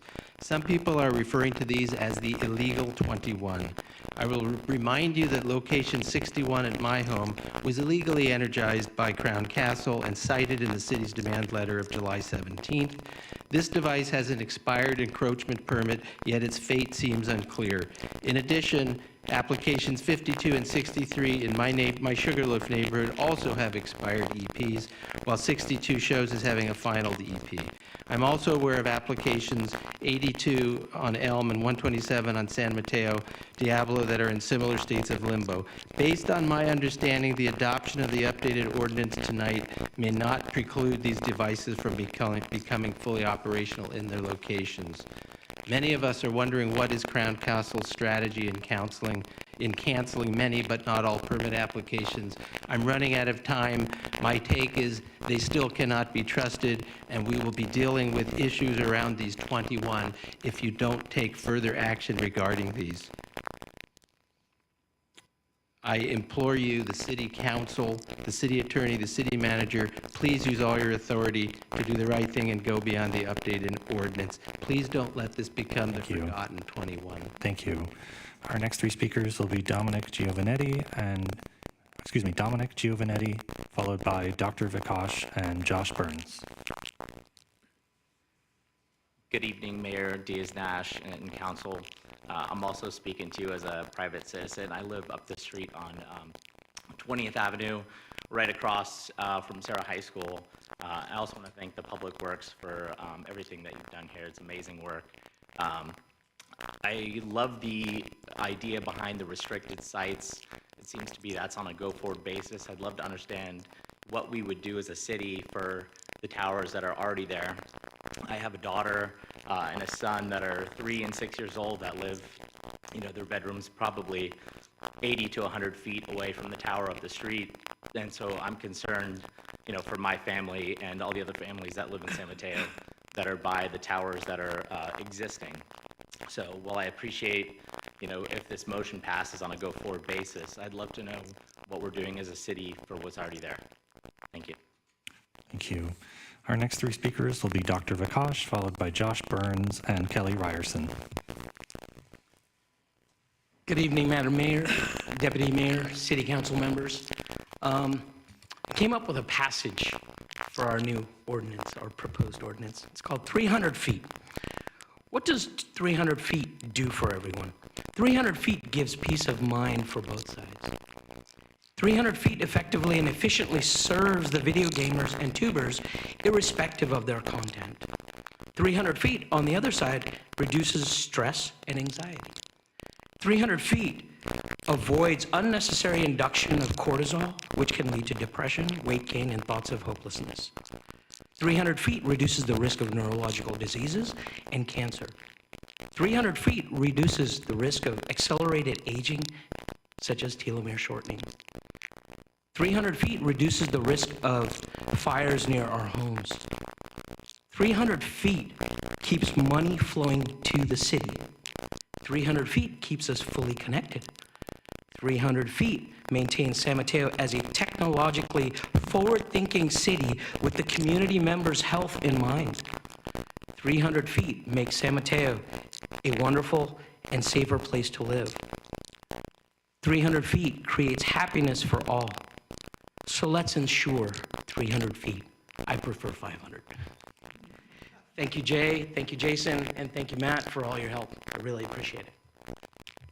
Thank you. Our next 3 speakers will be Josh Burns, followed by Kelly Ryerson and Irina Mavridis. Hi. Just taking a minute to speak in support of the proposed changes to wireless communications ordinances.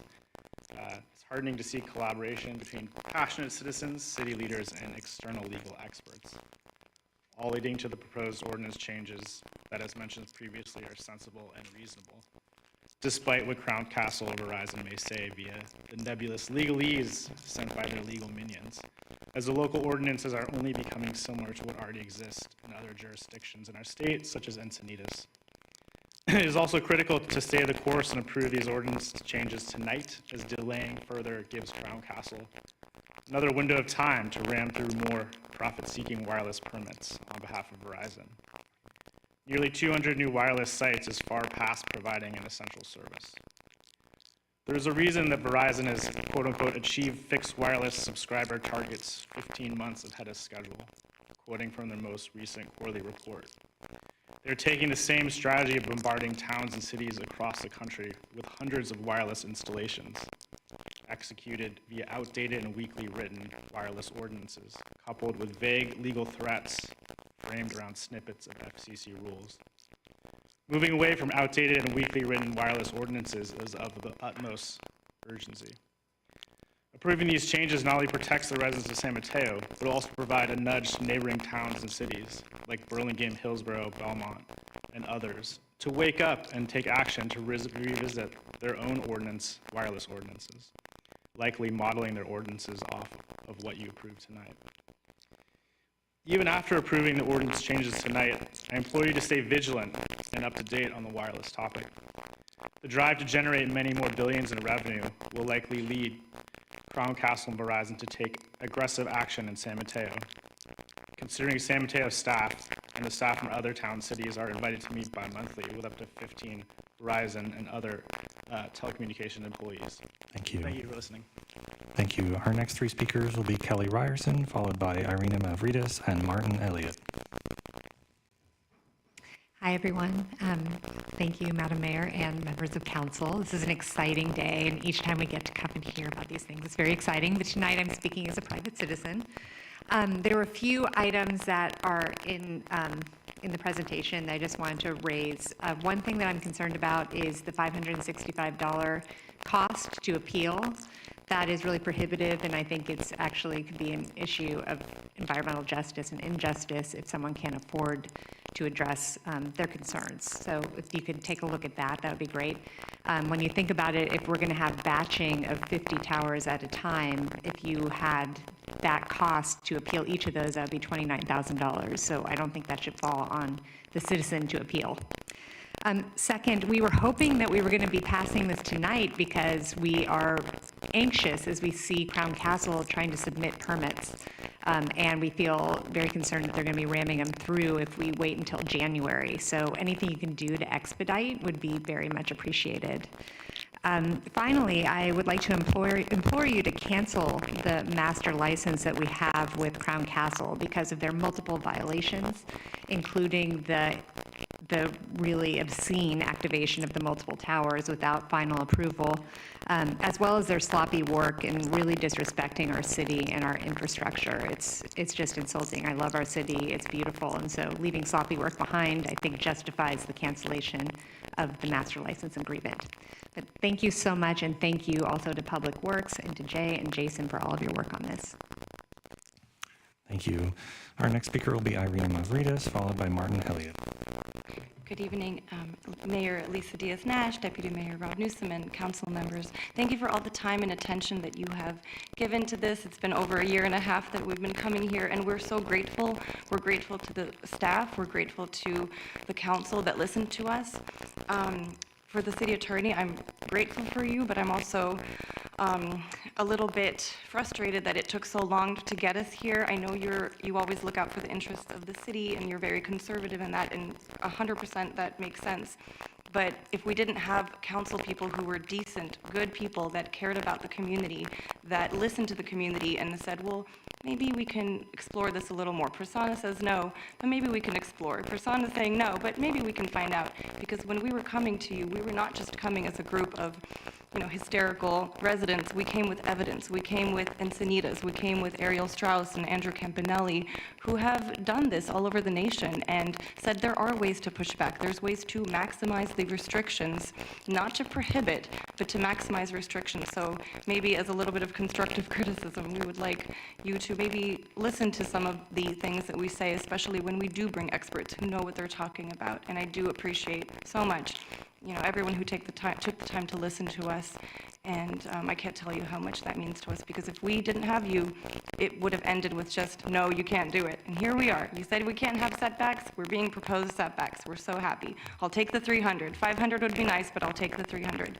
In terms of staff, I'm grateful to you, but I'm also a little frustrated because you continue to approve applications that are unfortunately very, very faulty, inaccurate, with misleading, false statements. Every time we have Ariel Strauss take a look at them, every time Crown Castle suddenly withdraws and cancels, and then the applicant reapplies, and we're on this merry-go-round, So please, get that technical expert to guide you. We understand this is not something that everyone is an expert on. We appreciate you. Listen to Ariel Strauss tonight, and thank you for everything. Good night. Thank you. Our next speaker will be Martin Elliott. Thank you, Council. Hello, my name is Martin Elliott. I have a home on Hacienda Street in San Mateo, and I also am very grateful for the work that's been done to get us to this point, so thank you very much. I have a career in running compliance programs in the financial services industry, and so I've been on the side of having to deal with low-risk good clients and high-risk bad clients, appeals process, lawsuits, litigation, all the ugly stuff. What I see is a lot of good work, but there's a couple of little things you need to tweak, particularly when it comes to application fees. And I didn't see an application fee for restricted sites. But if I'm Crown Castle, where I'm going to go is I'm going to keep pushing those restricted sites because you didn't say they were prohibited. And guess what? Guess where your big source of appeals are going to come from? Your appeals are going to come from all the restricted sites as people realize that restricted does not mean prohibited. So unless you have what I would call a nudge in the terms of a more higher application fee for restricted sites, you're going to see a ton of appeals from people like myself and others. Now, appreciate that you need to have an appeal fee. I would say for the general public, lower it down. But again, the solution really is higher application fees for anything restricted to guide the industry away from the neighborhoods that you don't want to be impacted. You have the power to do it. I would urge you to do it. If you ever want to talk to me about some of the lessons I've learned, I'm happy to share. With that, I also feel this reminds me so much of a history lesson. It feels like it's 1850 and 1860, and the railroads come along down the pike, and the small cities are reacting. To your credit, you've done a great job, and so if this was the 1850s and 60s, you just told Standard Pacific and Pacific Union to run by your rules, which is a good thing. So keep up the strong spines and heed my warnings, because I know you want to eliminate as many. Thank you. Thank you. Thank you. We'll now move to our virtual public comment, which we will begin with an organized presentation led by Ariel Strauss. Ariel, please unmute your mic, and you have the ability to turn on your camera.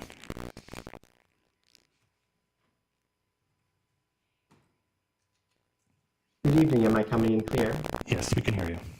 Thank you very much. Good evening. My name is Ariel Strauss. I'm legal counsel to local community group No Sellouts. We very much appreciate the work on this update. I previously submitted 2 letters to the S&I Commission. Now reiterate the most important recommendations, but also, of course, ask that we make other changes and corrections shown in my letters. For context, I want to remind the Council that unlike virtually every other type of city permit, unless a site is stealth, does not appear to be a wireless permit or wireless site. Under FCC regulations, the applicant or future applicants can entirely swap out the existing equipment or add new antennas extended 6 feet out horizontally or 10 feet upwards above the pole, regardless of zoning, height restrictions, or conditions on the permit itself. This problem leads to 2 protective recommendations. First, facilities are required to be entirely stealth whenever feasible, and I propose specific language of policy section 11Q in the red line attached to my letter. Second, applicants should be required to evaluate the feasibility and visual impact of co-location on any wireless site within 300 or 500 feet, whether inside or outside the ROW. In some instances, proactive co-location is the best option to minimize the visual intrusion and reduce the risk of unwanted future expansion. Staff should be enabled to make an informed decision with this information, and this proposed change is shown in my red line deposit section 10D. Continuing with the theme of minimizing visual disturbances, the city's current design guidelines, number 1, require that the location be the least intrusive, technically feasible option, but this smart rule was inexplicably dropped from the proposed policy. And under the draft policy, there no longer is an obligation to consider a side yard versus directly in front of a house, for instance. So there's no need to consider whether another nearby pole that also equally meets the standards is in fact superior. And so the city is faced with fewer options for minimizing the visual impact. Of course, this context should be considered where multiple visual compliant options exist, and current design guideline section of rule number 1 should be included in the current policy as well. Over the past few years, Crown Castle has been flooding the city with applications that are approved but very often voluntarily withdrawn as soon as they're appealed by neighbors, and many commentators have spoken about this. If the sites truly met a real need or comply with the existing policies, there's no rational reason for them not to simply fight the appeal to protect the investment they already made in the application. This shows that Crown Castle's applications in many instances, despite approval, would not stand up to scrutiny. And this history leads to 2 further policy recommendations. First, until now we've been speaking only of changes to their proposed policy, but wish to request now a change here to the ordinance. Because Crown Castle has pulled department-approved permits in the face of appeals, has been able to reapply for the same site, sometimes as many as 3 times. This maxes chicanery. Had the applicant lost on appeal, it typically would be with prejudice and it would be unable to reapply for 1 year. We recommend that when an applicant withdraws an application in the face of an appeal, unless the appellant so consents, the withdrawal should count as with prejudice. We similarly request that the new higher barrier $500 fee be rejected to avoid unfairness to lower income residents. Turning to the second and final policy recommendation that could be enacted tonight, and where I wish to close, the most important change that is needed is for the city to automatically hire a technical expert for every exception request. The Encinitas policy, for instance, states that consultants are presumptively required. But under the proposed policy, there's no guidance. Under this proposed policy, residential areas will appropriately be off limits unless the applicant can demonstrate that federal or state law forces the city to allow the site. But making this determination demands an understanding of the applicant's technical objectives, and system capabilities, and alternatives, as well as utility pole construction, road-based standards. Plainly, staff simply don't have this expertise, and that's natural and understandable. Many cities routinely use consultants. If the applicant has presented all the requisite technical information demonstrating preemption, then a consultant will spend little time reviewing and at small cost to the applicant. On the other hand, where there is not sufficient evidence, the technical expert will see this and create a record that supports the city complying with the policy priorities while minimizing legal risk. Making use of an expert routinely and with clarity to the applicant in advance, particularly in the case of exceptions, will give the policy teeth and minimize the risk that these exceptions will be used unnecessarily and unjustifiably.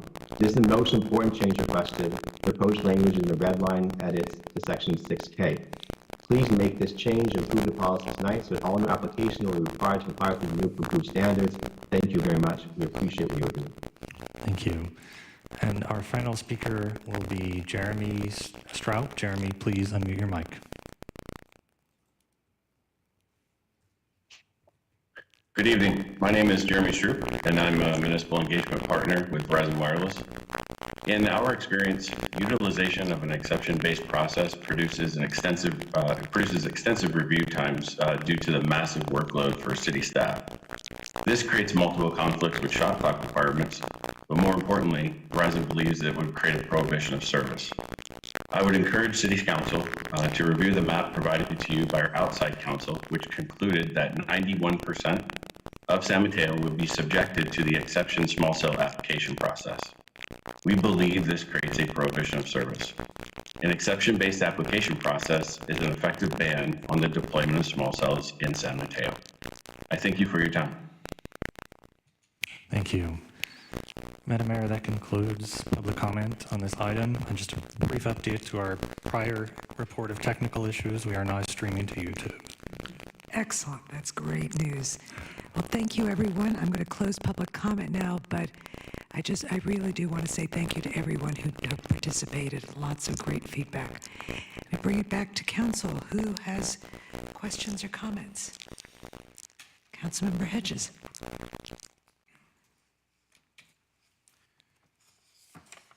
First, I want to say to staff, to Jay and to Matt and to Jason, it's amazing work. The delivery of this tonight was perfect. It was easy to follow. I really appreciate it. This is something that I have zero expertise in, so it's always good. I want to say even farther that I think with Matt's leadership, you've really put a community-facing face on the Public Works Department. And I think that's clear from what people are saying tonight. So I really appreciate all the work's been done since Matt has taken over. So thank you. I do have a few questions. It does concern me, the $565, because I can't guarantee you, but it would be a pretty good bet to lay that we'll get very few, if any, application or appeals from Shoreview, from Los Prados, from North Central at $565. So it does have a cooling of people who might be concerned. And the reason I use the word concerned, the reason I got involved in this was I went out to meet with some of the folks that were really worried about this. And I saw fear in the eyes of mothers with cell towers 40 feet from their kids' bedrooms. So again, I don't know much about the science, but I know a lot about fear. And I felt we had to do something about that. So I'm wondering why we're actually allowing 50 proposals in a batch. That does seem high to me, and I probably should raise this earlier. And why 300 feet and not 500 feet? I'm sure you have some good reasons for it, but I really need to know personally. Because it seems to me, in this case, more is better than less. Yeah, I could start with answering for the 50. So in the state legislation, in the assembly bill, it does classify how many a city can accept, and it's determined by population. And we have used that guideline, and 50 is the amount that has been designated with our population.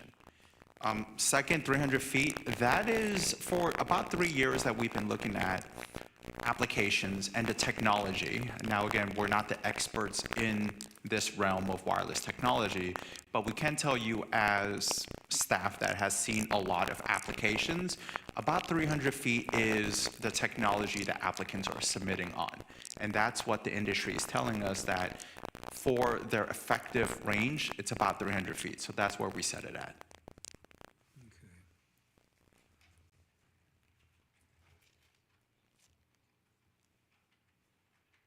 And what about the master license, Crown Counsel? That was brought up by one of the speakers. Yeah, they have a master license agreement with the city. That is one criteria if you want to have antennas and installations on our city-owned poles. So they do have a master license agreement with the city. And do they have a charge, or do they have to pay a fee for that? That I do not recall. Jason could answer that. They pay a annual $270. For the license? Yeah. Per site, excuse me. Oh, per That is site. per site on our Okay, procedure good. lights. Mhm. That makes me feel better. If I can interject briefly, the $270 fee per pole, per city pole is set by federal law, not by the city's choice, so it's by FCC rule. I was wondering, just thinking out loud here, if we could set up a fee for areas where people are less well off from that master license, so that we could contribute some money to help people who want to make an appeal but can't afford to. That would be one of the questions I asked. I am really worried about that. I think that's, now I'm sure I'll think of something else after listening to all of my colleagues here. Thank you. Councilmember Lorraine. Thank you, through the mayor. I think I'll start by just piggybacking a little bit on Councilmember Hedges' question about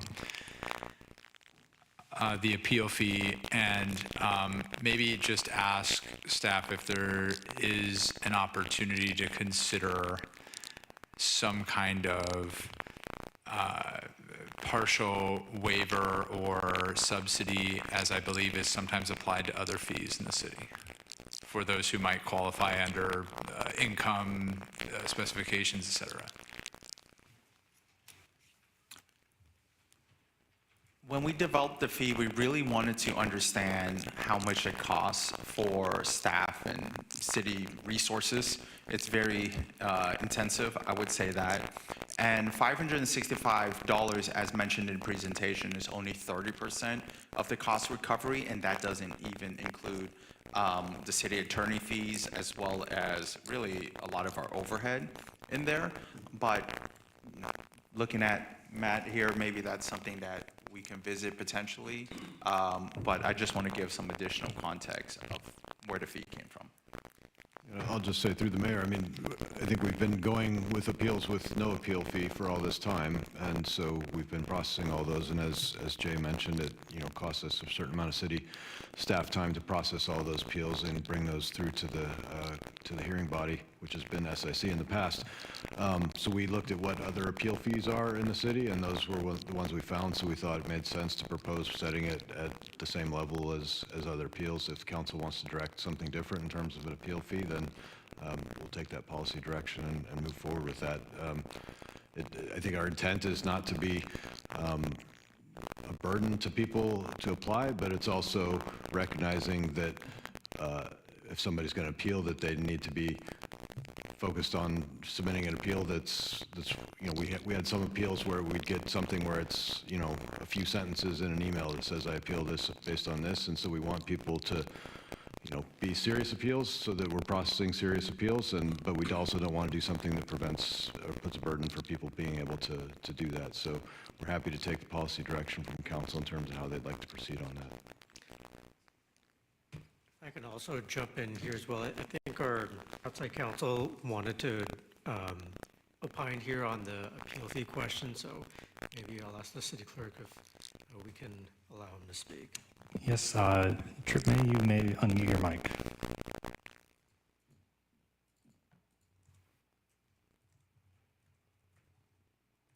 Can everyone hear me?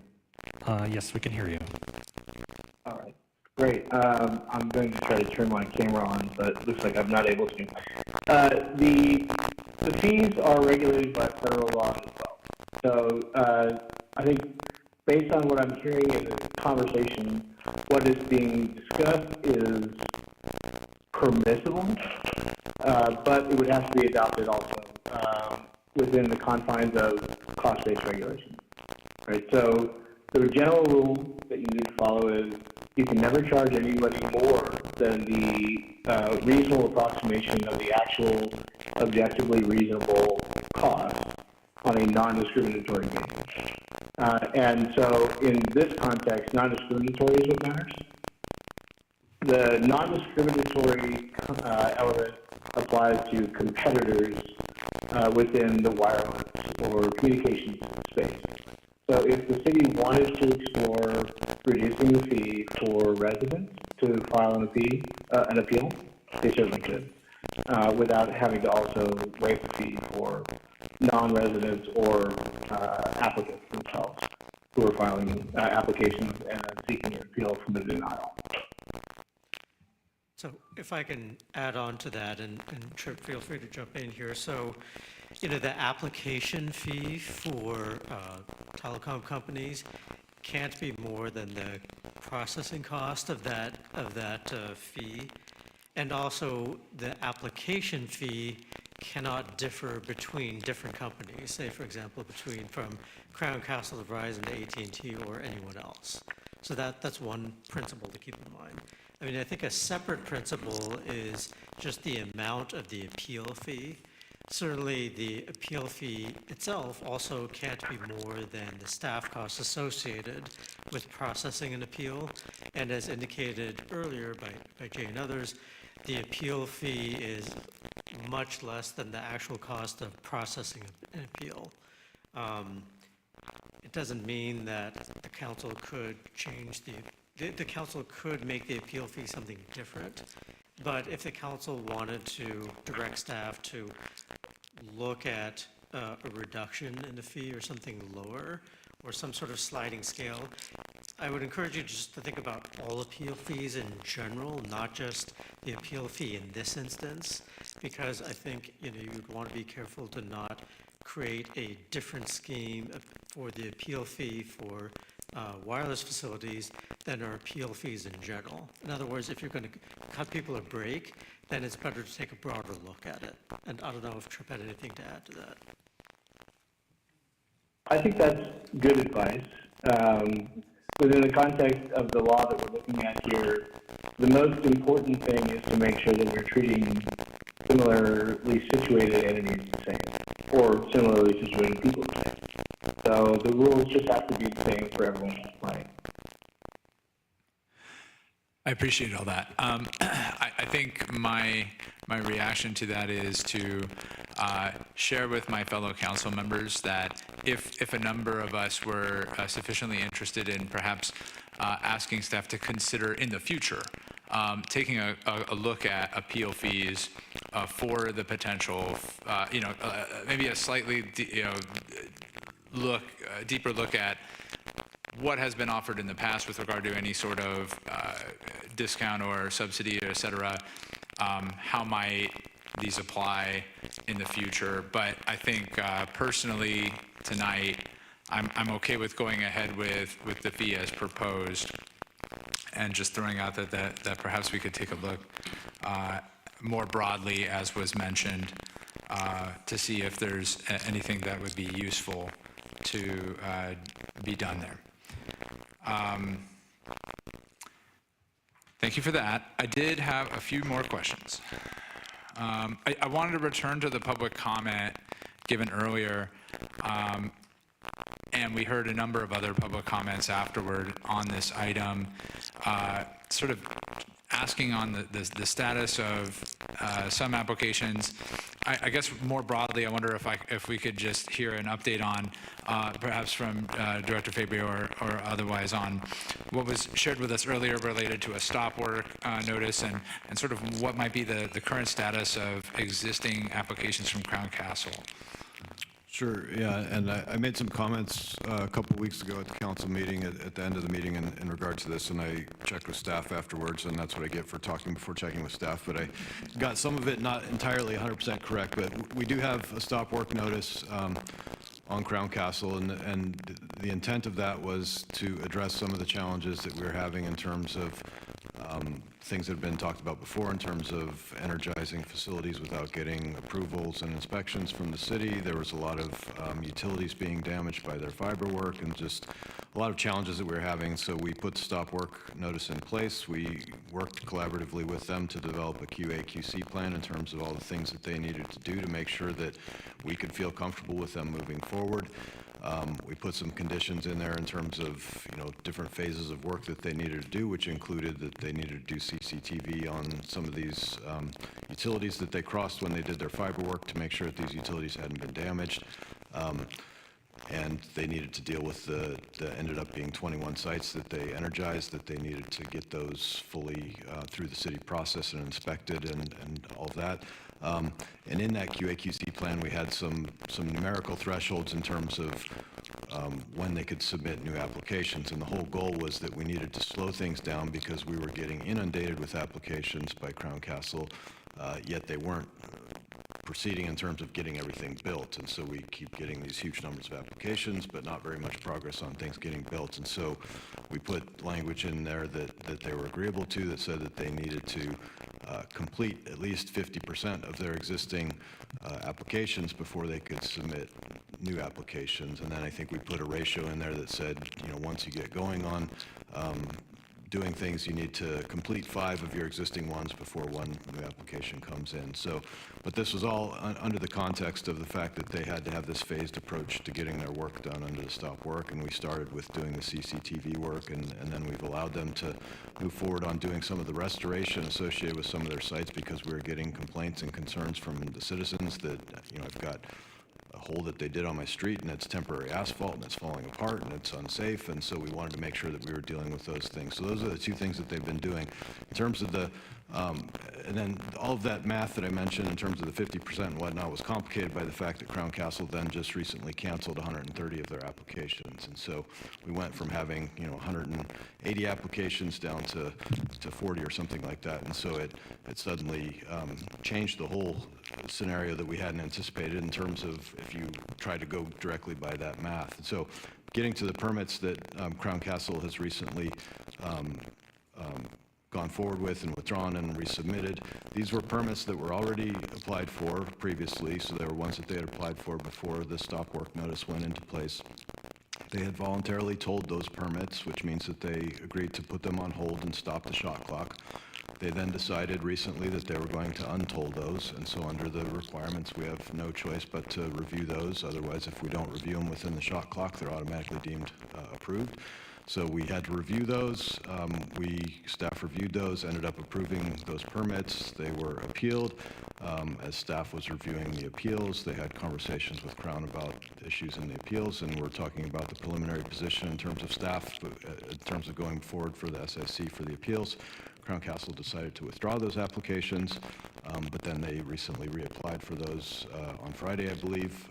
Presumably, I haven't talked to staff about this and know what's in there, but presumably they've changed their applications, presumably to address things that were raised in the appeals. I don't know that for sure because I haven't talked to staff about that, but these are not necessarily new applications that were coming outside of the existing stop work. These were existing applications that they had told.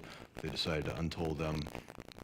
You can argue, I guess, that when they withdrew those and then reapplied that they're now new applications, but I guess in the context of things, we'll have to review that in the context of what was agreed to with Crown Castle in terms of the QA/QC plan and see if we feel like what's happening is inconsistent with what they've agreed to. But it's, it wasn't 100% accurate what I said a couple weeks ago, which I thought was that we said that you couldn't submit anything until you got through certain phases of the work. There's phases of work, but it was sort of a separate thing that had these different thresholds of when they could submit new applications. So it's a very long answer to your question, but hopefully it provides you and the audience context of where we're at with that situation. Indeed. Thank you. Let's see.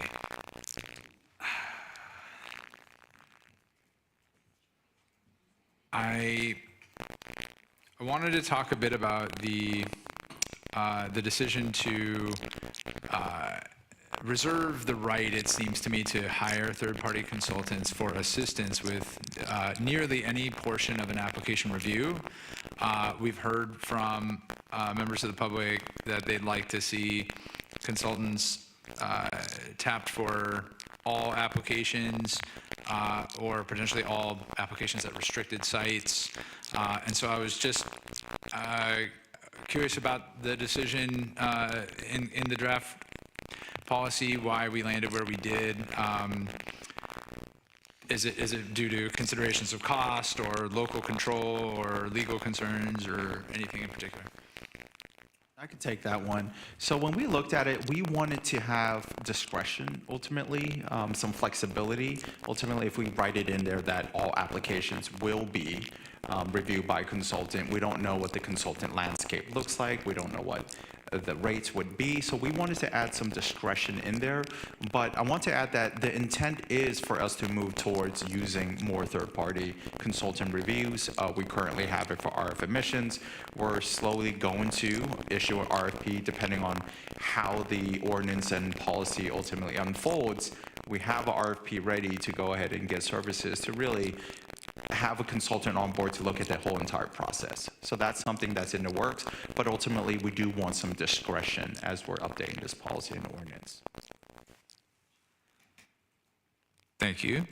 I did want to ask about the RF compliance portion. I just wanted to confirm, you did mention the affirmations, and it seems that we have we're asking affirmations that the devices were installed properly and are operating as designed.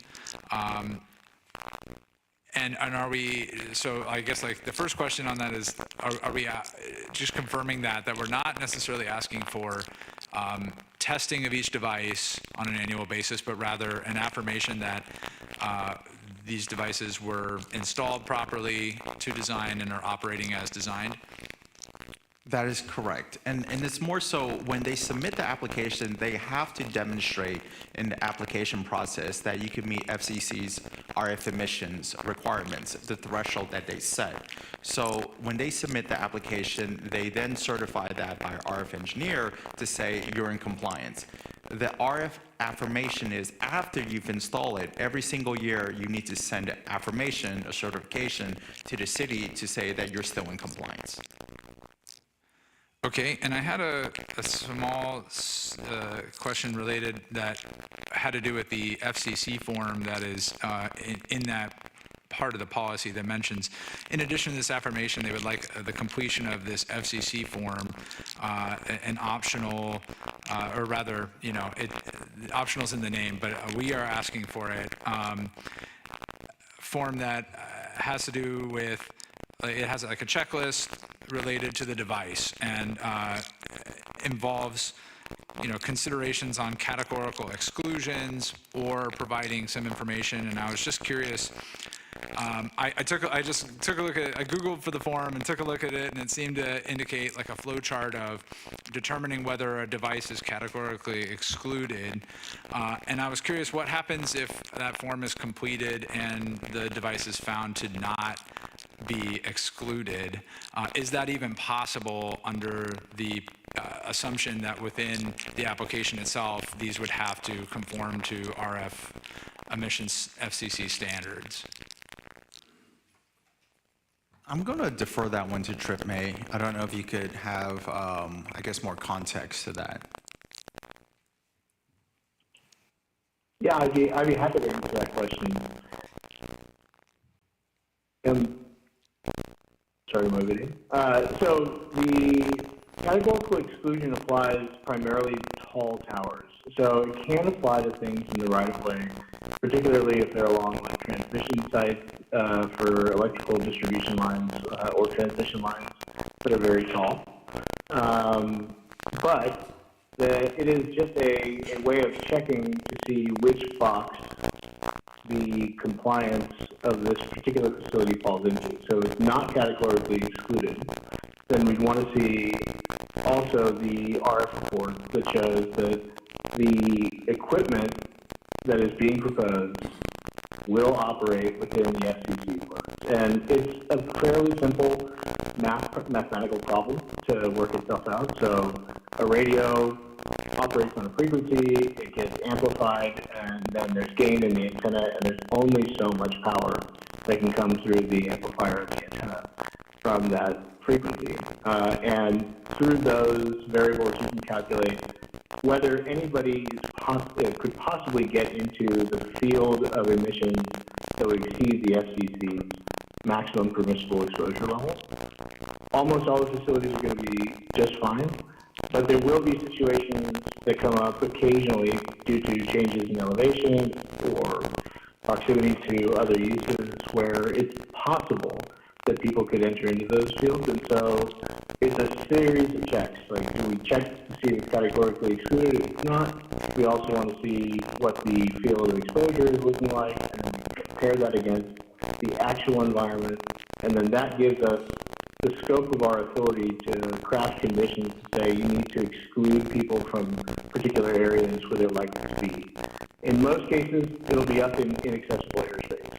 Right, so only a person who scales a pole will be able to get up there. But there may be instances where there's a possibility of it, and so we'd want to be able to see that through that deliberate process of checking through the various forms of analysis.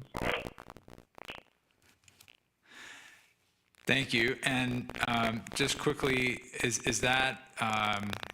are those forms? Would you expect those forms to be the completed forms, potentially including the affirmations, to be available to the public easily, or would they be, public documents that wouldn't necessarily be shared on like the website that we have?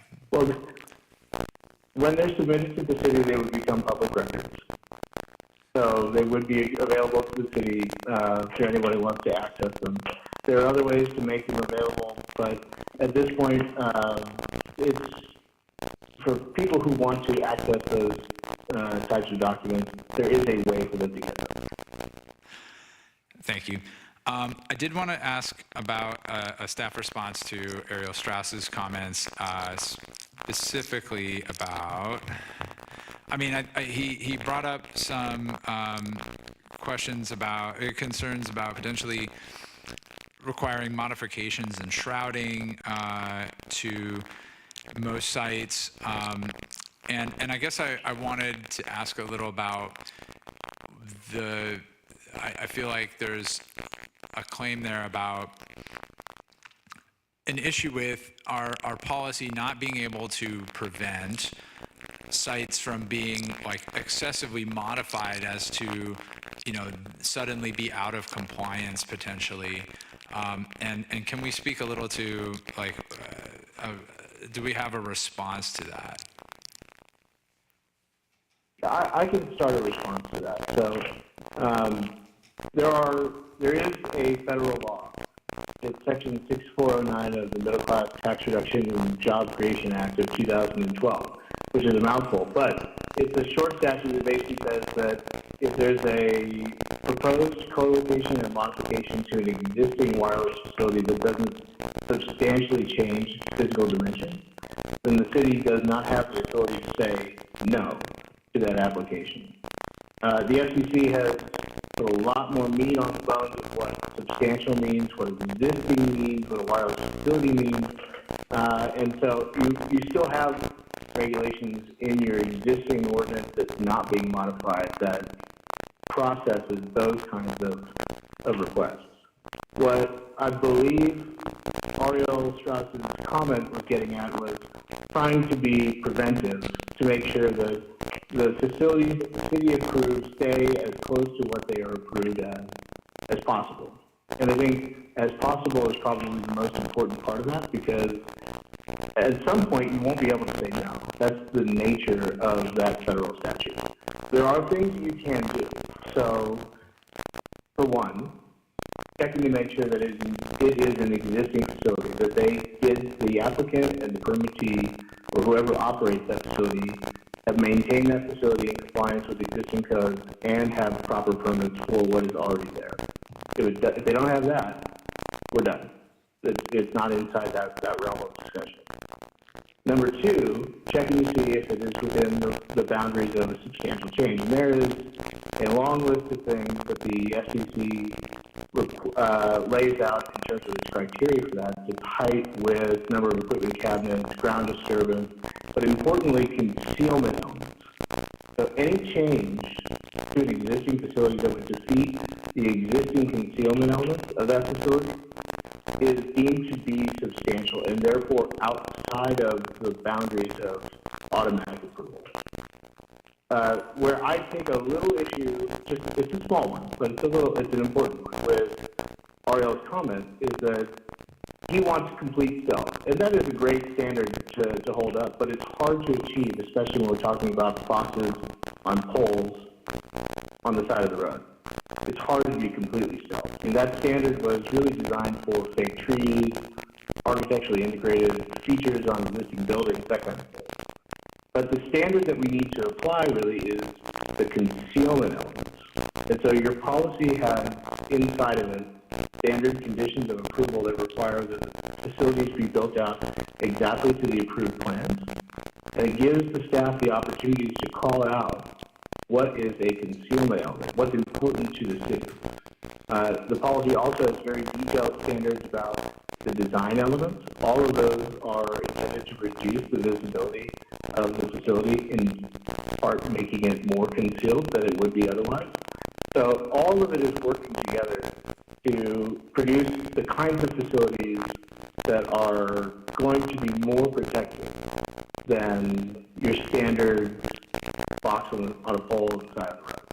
All right? And it could be as small as orienting the box away from a prominent view, or it could be as large as replacing the pole with something that has a fully integrated concealment structure. It could also be landscaping around ground equipment that's placed outside the pole, like down, across in a parkway. So there are provisions in this code that are built to protect the city against that kind of thing.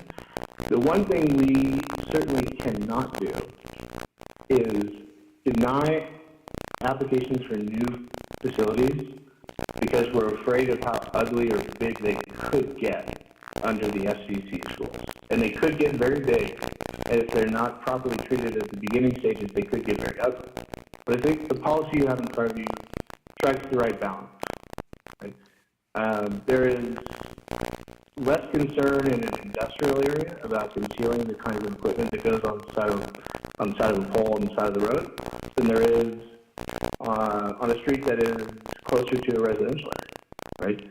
So I think the policy is starting to balance that out, where there's fewer restrictions, where we're not concerned about the aesthetic impacts of the facility, and much more restrictions where we are concerned about those types of impacts on the residents and the community at large. Excellent, thank you. Thank you very much. And finally, I did just want to ask about the letter we received from a representative from Verizon. It had a number of concerns related to our policy on things like the project narrative, the change between the SIC meeting and this meeting to require photo simulations of each of the sites in the alternative survey, acoustic analysis, and so on. And I think I was just curious to see if staff had a response to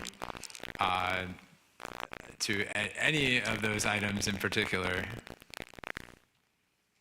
Yeah, I could start get the ball rolling. A lot of the application requirements or the requirements that we outline, the project narrative, the photo simulations, those are absolutely essential for staff to actually review the application. Without the narrative, without understanding what their objective is, when they submit the alternative site analysis, it's really hard for staff to determine whether there's any merits of this as being feasible or not. So a lot of the requirements that Verizon had outlined is something that we currently have in our ordinance and design standards, and we're just strengthening to require some additional insights to that. In terms of acoustic requirements, I think that's one that we're looking into, and potentially maybe Prasanna or Tripp, you can talk a little bit more about that, because that's one where we might revisit. I'll just invite Tripp to address the acoustic analysis portion of the Verizon report. Sure. So Verizon's letter makes the statement that most small wireless facilities make no noise or very negligible noise, and that's essentially a true statement. Unless there is fan cooling, like an active cooling element inside of an equipment box, like you might see like on a larger public utility box placed on the side of the road, it doesn't really make much more noise than a spinning hard drive, if that. So if the facilities are silent or approaching silence, then I think there is a good case to be made that requiring an acoustic analysis could be just a little bit too far. And it would be something that I would recommend that the City Council give the director discretion to waive when the applicant submits manufacturer specifications for all the equipment involved, showing that there is no or negligible sound emitted from the equipment, such that it doesn't combine with other noises from around to create more noise that is allowed in a particular area. If I can interject here just for a moment, and thank you, Tripp, for that. Just to be clear, the acoustic analysis, it's lawful. What the city is requiring is something you can do, but to Tripp's point, given the amount of noise that would be generated by these facilities, you could provide some discretion to the Public Works Director, say, to allow or require an acoustic analysis just subject to staff's direction. So in other words, the acoustic analysis, if the council wanted to make this change, could say something like, subject to the discretion of the Public Works Director, the applicant shall submit the acoustic analysis, and then as indicated in the rest of the policy. And then if required, the acoustic analysis must also include the things that are spelled out in the policy. So it would mean, if you made this change, it would not necessarily be required in every instance, but it allows just a little bit more flexibility. Thank you very much, and please consider that as noted by me. I would like to consider the council giving the Public Works Director that discretion. And those are my questions. I'll just try to have very quick comments to wrap up so we can hear from others. But I wanted to thank the community, especially those who are still here, for their patience and for working with the city for years through this update process. I do intend to support this draft policy tonight with the understanding that these updates are found by our staff to be defensible and not preempt federal or state law. I think that's the most important part. But with the understanding that they're the result of getting input from the community as well as industry and subject matter experts, and a significant effort on behalf of staff to respond to community concerns and exercise what agency the city does have to guide the placement of these devices to locations that still provide service within compliance, but that deviates least from the city's aesthetic preferences in the public right-of-way as detailed in this policy. The status quo clearly has not seemed to work well enough in our city or its residents over the last year. So I do think it is time for an update. I'm very thankful to staff for the work in trying to find that balance. This concludes my comments. Thank you very much. Councilmember Lee, do you have comments? I'll keep it brief. I want to understand if we have a comparable treatment of withdrawals for permits. Like in the case of CDD, if an applicant withdraws their permit and then they resubmit it, do we treat it as a new permit? If that is the case, if we have a working standard, then I would be curious to know if that would be applicable and appropriate to apply in this case to this ordinance. And then also, after our Matt's very comprehensive update, I also am wondering if it makes sense to include a requirement that would enforce a 50% completion before another batch application is submitted, and codify that in the policy as well, if there is an opportunity to do so, because our application batch number is set relatively high, and we've seen significant and overwhelming number of applications in very short period of time. I think that we have a good reason to address that in the policy, in draft 1, right? Because we know that has happened, and if we've already worked out a way to manage it, then I would offer that as an idea to incorporate in this draft. I would agree with the suggestion about offering the Public Works Director discretion about the acoustics assessment evaluation, and other than that, I'm comfortable moving forward. I think that a recoup rate of 30% for an appeal, given the resources constraints that we're in, with a significant budget deficit, with strong consideration for the very time-intensive requirements of these kinds of appeals, and the strain that puts on the organization, and knowing that our Public Works Department is also struggling to recruit and retain staff. We are currently at almost 20% vacancy rates still. I think it's prudent to move forward with the suggested appeal fee. That's all.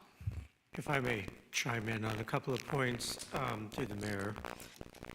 So in terms of a withdrawn application, so once an application is withdrawn and is resubmitted, then of course it's treated as a new application.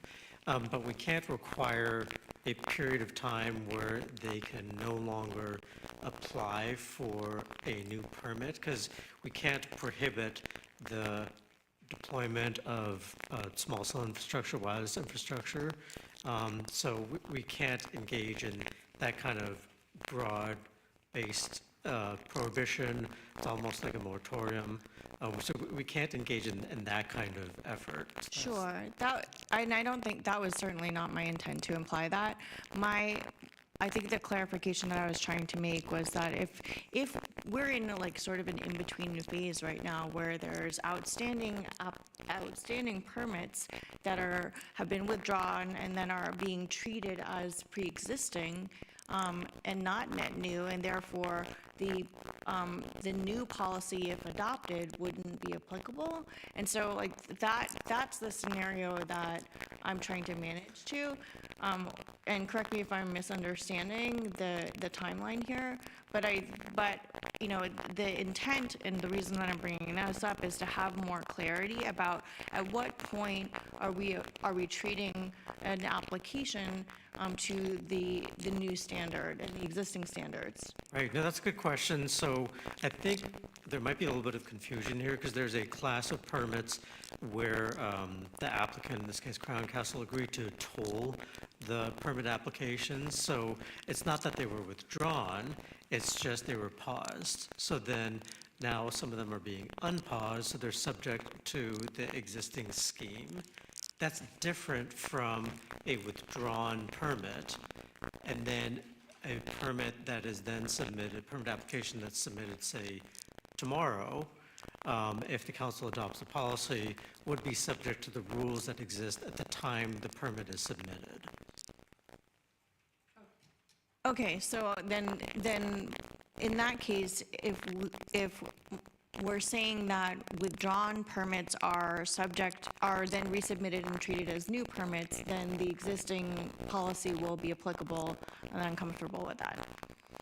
Oh, and there was also one other piece with regard to what the Public Works Director said in this 50% threshold. I mean, that's not a codified requirement. It's something that staff and Crown Castle reached as sort of a mutual agreement. So it's not something that's legally enforceable. It's something that it was kind of an arrangement to give staff time to, well, really to give Crown Castle time to work through some of these applications and deal with them before submitting a new batch.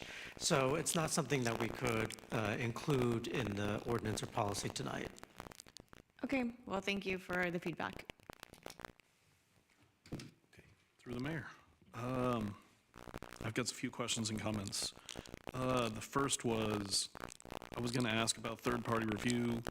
Jay, I think you did a good job of explaining why you want that flexibility. So I guess I would just leave it at, I would encourage you to, as much time as possible, use third-party whenever possible to keep the city protected from any liability. You mentioned that we would be using a postcard, and then me being a lifelong, professional mailing guy, I looked at it and said, no, that's not a postcard. So that's a jumbo postcard, which I think you should put in your phrase, because a regular postcard is 4 1/4 by 6 and qualifies with a lower rate. So you want to refer this as a jumbo postcard going first class rate. That's the. And this is why we have experts on the council. Noted. Sorry, but just. Thank you. I just don't, because like one of the ones you showed as like we don't like it was the tiny little postcard, and if you say a postcard, that's what they'll do. So, jumbo postcard. I also am concerned about the $565. What am I trying to say? Yeah, review cost. So I think I would like us to table that and, move forward with it for tonight, but I'd like us to table that, looking at that as a whole for the city and other applications as well. Because, one thing I did see, looking at the map of where all these have been approved, the majority of these installed towers are, for example, in North Central and in North Shoreview, which are neighborhoods where they couldn't afford that fee. And speaking for my own household, I probably couldn't either. So I would like us to look at that, but again, I'm okay moving forward. I just think we should look at that as a whole for the whole city and all of our applications, to your point, Prasanna. I'm okay with giving the city Public Works Director discretion on the noise for the acoustic analysis. And only other comment I had was for the city attorney for Prasanna. Two things that actually were brought up were, is it possible to charge a higher application fee for sites that are deemed restricted, or is that not allowed? Well, I wouldn't recommend changing, having different appeal fees for different areas of the city, because what it's tied to is the cost of providing the service, which isn't necessarily going to change depending on the area of the city. Okay. All right, thank you. The other question was the No Sellout Group is calling these the dirty 21 or the illegal 21. Is there any, and we've heard today from people that say there's one that's just 41 feet away from Sarah High School and people's houses. We've also had a person today talk about that his application has been pulled twice and is now up again. Is there anything we can do to rectify these ones that are kind of in this limbo status? Or is it just going to be, if those clear before, this is implemented, that is what it is? Right, it's more the latter. It's, when was the application submitted? And when the application is submitted dictates what rules apply to that application. So if it was submitted for this group of applications, and perhaps our Public Works team has more information on those, when this group of applications was submitted, that it's not going to be subject to the new rules in this ordinance, because those rules didn't exist yet. You can't apply them retroactively. Okay. And I also want to provide some context on the 21 sites. Those sites have went to our ordinance or design standard and have been reviewed by staff and our consultants and is compliant to the ordinance and the design standard. The issue that we ran into is we didn't thoroughly go through the inspection process. Crown did not notify staff to go through that. So as part of that process, we want to make sure that they're safe and they're built according to what they had submitted. So that was originally the issue. So we'll still be doing that inspection process for those sites? Those sites have been inspected and approved. Okay, thank you. Prasanna, was there anything else that Ariel spoke to that you think was of merit or that should be discussed? Nothing springs to mind. I don't know if the Public Works folks have anything else to add. Well, that concludes all my questions. I am comfortable moving forward with this. Thank you. Okay, just one more clarification on the back and forth, and Matt, your very detailed response that talked about certain applications were told, and they were untold, then they were withdrawn, then they were resubmitted. Now, withdrawn says to me that's different than told. So if a told application that then is untold, then it's withdrawn, then it's resubmitted. That sounds to me, under what Prasanna was just saying, that maybe it's a new application. Is that fair? Yeah, I would agree with that. I think the question, or I assume the bigger question in the context is, can we allow that new permit or, under the existing stop work notice? And I think that we're challenged to some extent. We'll be looking at it, but I think we're challenged based on the way the math works out now in terms of how many permits they've completed versus how many remaining permits they are with when we had that 50% number. I think when we had 180 permits, it was a clear issue that they wouldn't be able to submit anything until they got through 50%. But now that they canceled 130, I think they have completed more than 50% with the 21 that went through and got inspected and approved. So I think it may be challenging for us to argue that you are not allowed to submit this. And I think, as the city attorney said, that the QA/QC plan that they agreed to is not something that's in statute. It's something that we agreed to with Crown Castle, but it's not something that was a signed legally binding agreement. So whether or not we have the ability to hold them to any of that, I'm not sure, and the city attorney may have something to add to that. But I think we'll look at it in the context of these permits that were resubmitted. There were 2 of them that were resubmitted on Friday. We'll look at that in the context of the QA/QC plan and see if there's anything that we believe that we can go back to Crown and say that, hey, under the QA/QC plan, you agreed that you wouldn't submit these. We can look at that. We'll be looking at that, but I don't know whether or not, or what the outcome will be on that. Well, I would strongly encourage you to, we've heard from Clark Drive, from Bob Kiss in the back, lots of people, yes, that it just, I mean, if I were them, maybe I'd be trying to find the way through the hole of the needle, but, the eye of the needle, but really I think it's endemic upon us to try our best to try and find a way to justify it, and I know you will.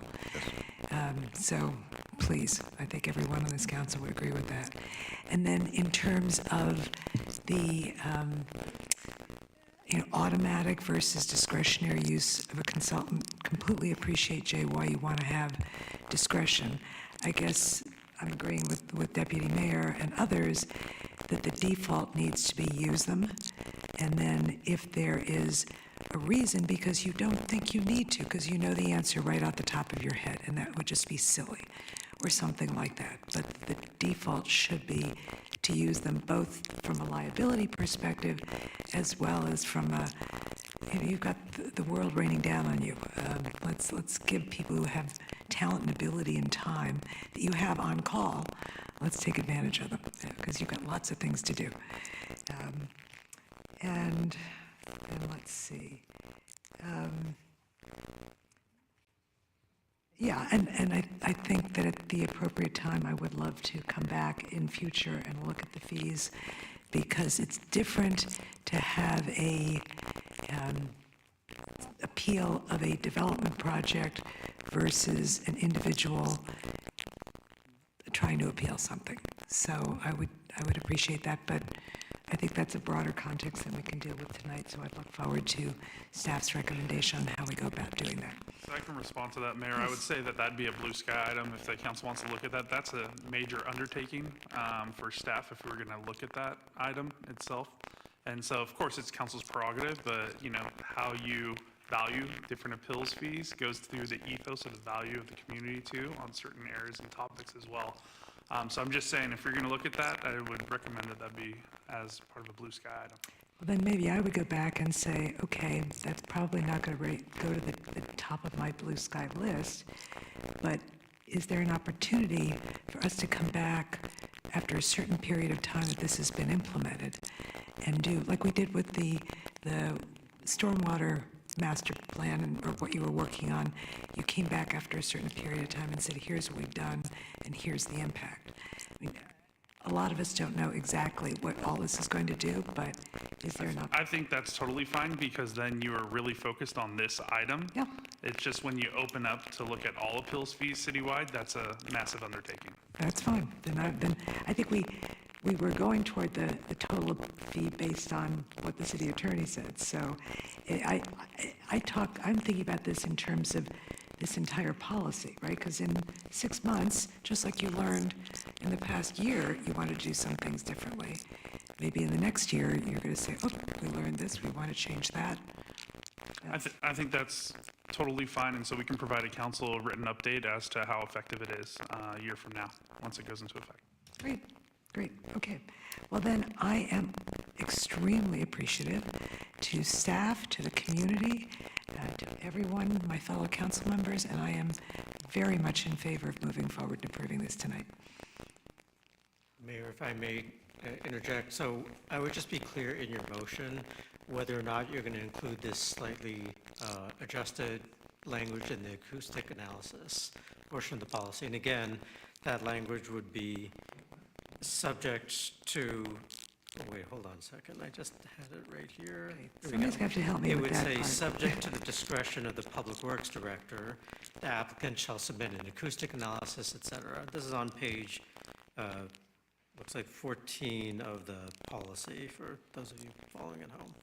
And then the second sentence would say, if required, the acoustic analysis must also include, et cetera, an analysis of the manufacturer's specifications and so forth. Okay, whoever wants to make the motion may just wish to say, as per the city attorney, so that we get it, I mean, I don't want to get it wrong. Yeah, no, you could say the staff recommendation with the amended language offered by the city attorney. That's fine. Okay, great. Let's, hold on. Okay. So, a couple things I wanted to make sure of, because I wasn't completely clear. Say Crown Castle comes in with an application, there's an appeal, person writes a check for $565. They withdraw the application, but then come back with it later. Does somebody have to come up with another $565 if it's on the same poll? That should not exist if it's true. I'm going to defer that to Tripp to see if he has some context to that. It makes no sense. That would actually give a company a very easy way to get around the appeal process. I think if you don't actually hold the appeal, there's no reason to retain the appeal fee. Most So typically, my suggestion would, if somebody withdraws their application, the check goes back to the person that made the appeal. Well, right, I mean, because the appeal wouldn't take place, so there's no reason to cash the check and deposit the money, because that appeal fee defrays just a portion of the cost of the appeal. The money would be returned if there's no appeal here. Forgive the details, but there's a slogan in labor, when something goes wrong, well, it went through the cracks, but the people that get hurt when it falls through the cracks are the little people. So I just want to make sure that fees are returned. I wanted to also say that I'm very much in support of the Public Works Director doing acoustic analysis when they think it's necessary, and also having a third-party person. And again, I'm very concerned about what happens in the lower-income neighborhoods. Let me give you an example. I grew up in a very poor neighborhood. We had a place we played which was a little ravine. There were no parks around us or anything. All of a sudden, Owens Cornish started backing their trucks up and dumping their rubbish in there. So we lost a place to play because it was the lowest denominator where they could get rid of it. And nobody had the ability in my neighborhood or the funds to try to fix it. And at that time, there was really no process. That was long before Love Canal. So I'm very concerned about Crown Castle seeking the lowest level, like water, to get through. And so we've got to be vigilant of our neighborhoods that aren't as fortunate as other neighborhoods. And whether there's a conglomeration of these towers in those neighborhoods, I'd be very upset personally if that happens. Okay. Because I know from my own history that the stuff runs downhill. Okay, saying that, I would prefer 500 feet, but most of the people that came here tonight that would prefer it were happy with the 300. And if they're happy, I'm happy.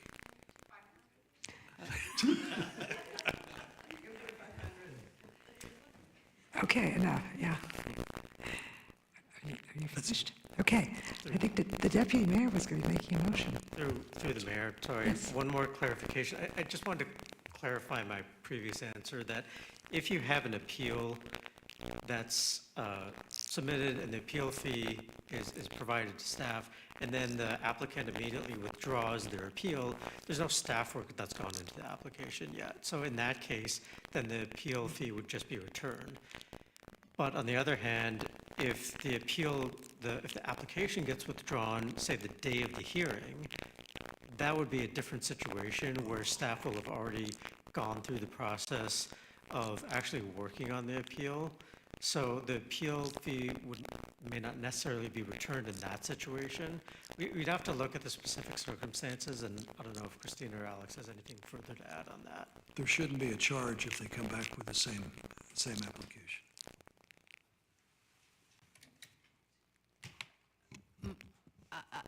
So we have had those situations in the past with our appeals, and typically if staff has gone and done the work, the cost is incurred if it's the day of the hearing. So the hours are spent, the funds are gone, because we're on an hourly, generally on an hourly basis. But for appeals, we don't do full cost recovery because the fee is not high enough. And so the funds are depleted by the time you get to the day of the hearing. And so if we wanted direction to do something different, I think we would need that direction to handle that differently for this case. I'll just add, I'll emphasize what the city manager just said, that if the council wishes to move forward with this policy and introduce the ordinance, it's a living document too. I think we're going to have to tweak and amend it sort of over the years, to respond to federal law, state law, court decisions, and also just in terms of how it gets implemented, what's working and what's not. And so, we talked about the appeal fee and coming back in a year and seeing how it's working. That doesn't apply to just the appeal fee. It applies to the entire regulatory scheme. So that's just something to keep in mind as you kind of get prepared to make your motion. Yes. So I'm assuming if we've already done the work on the appeal and they withdraw it on the day and then they come back again, that work's already done. So I'd hate to see somebody charged us over $1,100. Yes, okay. Thank you. I just wanted to mention that it would be my hope and expectation, and I imagine staff may agree, that this new policy should help avoid situations like that occurring perhaps as often as they might have before the policy. One example would be that we're now asking for applications to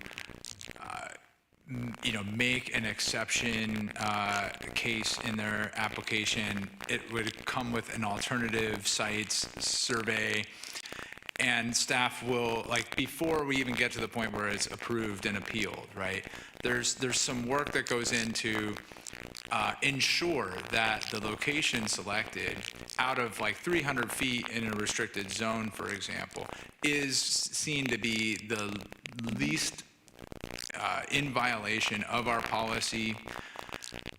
If we get to that point, it's approved, and then there's an appeal, the appeal needs to be made strictly, related to the findings of the director and staff.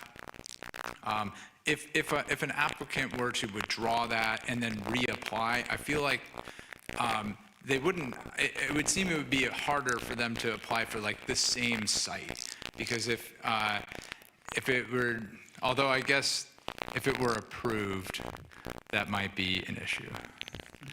Okay, never mind, sorry. Okay, so this is, I think as we've all said, this is So I something think we're we gonna can be- check in Yeah. and provide an update Yeah, as things great. progress. Okay, so, So with that, I'd like to make, I'd like to make a motion. Oh, sorry. I'd like to make a motion to adopt the wireless communication facilities in the public right-of-way ordinance and policy approval. I would make the one exception being the verbiage aforementioned by the city attorney. Can you please include that? Yes, I could consider part of the motion. So with that, I make a motion. Second. City Clerk? Deputy Mayor Newsom? Yes. Councilmember Hedges? Yes. Councilmember Lee? Yes. Councilmember Lorraine? Yes. Mayor Diaz-Nash? Yes. Motion carries 5-0. And with that, we're going to take a brief bathroom break. Thank you all.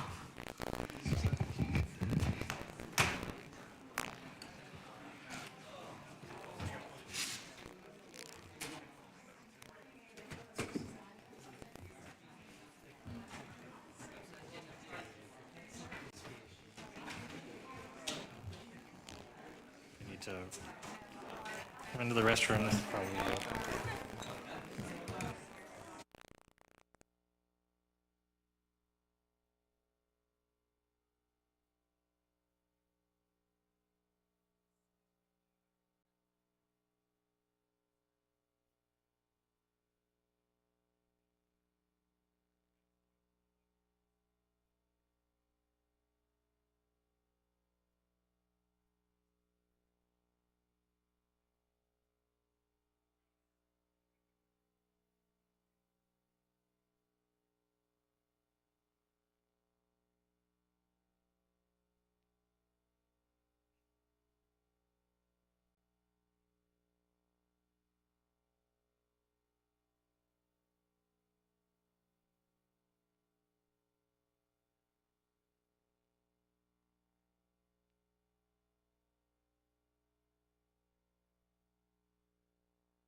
Okay, do we need to?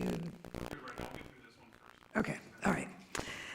All right, our next item is item number 20, Senior Advisory Commission, Ordinance Introduction. And we are going to hear from Director of Parks and Rec, Joanne McGreeny. Good evening again. I still love that Nice to be shawl. back. It's so nice. This will be a short item for you all. So back on September the 16th, the City Council directed staff to update the San Mateo Municipal Code, Chapter 2.29. And so in addition to, sorry, I forgot to, of course, say one thing.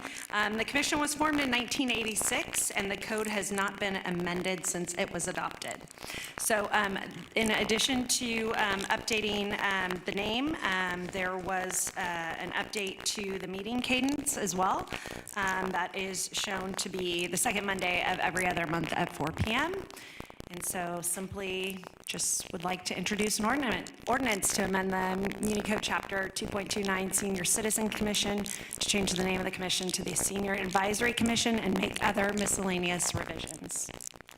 Thank you very much. And I know there was a lot more that went into that than a couple of slides, so we really appreciate it.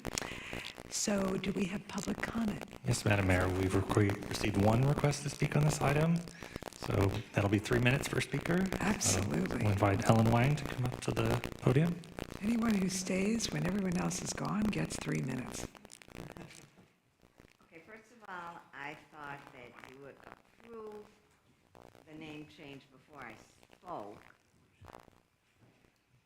So I'm just going to assume that you're going to approve the name change, because that's what I've written here. I'm not going to rewrite it. We'll be here till who knows when. So anyway, I am now a senior advisory commissioner, I hope, after this evening. However, I speak as a resident of San Mateo, not on behalf of the commission. I believe with the possibility of the name change, the understanding of the commission's duties has been expanded from narrowly looking at the senior center programs and parks and rec programs for the seniors, but the lives of seniors in the city. So the commission has recently been invited to other commission meetings rather than have a PowerPoint presentation at our meeting from other commissioners. So we get involved sooner in any new policy or change of a program. In September, the Senior Advisory Commission was invited to a Parks and Rec Commission meeting regarding the restructuring of cost recovery and pricing. Then this month, we are invited to, and I am planning to go, and I hope some of the other commissioners will be going to the Community Relations Commission meeting, where their annual Community Needs Workshop is held, and also a second workshop on tenant protection policies. At both these meetings, we did or we can learn how these commissions are affecting the lives of San Mateo seniors, and we did or we can, in 2 nights, provide feedback representing seniors. As the senior population continues to grow as a percent of the total San Mateo population, I thank the council for your recognition of the importance of the senior, hopefully tonight, advisory commission in all its purposes. Thank you. That's it. Thank you very much. Now, go ahead and approve it, please. Let me then close public comment, bring it back to council. And who would like to start comment? Councilman I'd Riley? like to make a motion to approve the ordinance. Second.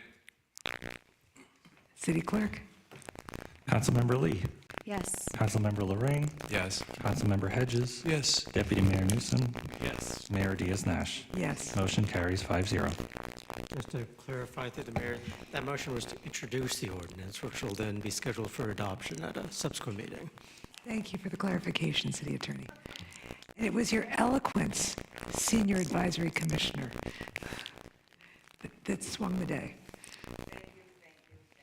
Thank you. Okay, now we are going to move on to item number 21, wet weather preparations update. Our Public Works Director, Matt Fabry, is with us. Do we need a motion to extend the meeting? Okay, it's early yet, but sure. Going past 11 o'clock. Yep. I'd put a stop time of 11:45. Deputy Mayor Newsom? Yes. Mayor Diaz-Nash? Yes. Councilmember Hedges? Yes. Councilmember Lee? Yes. Councilmember Lorraine? Yes. Motion carries 5-0. Okay.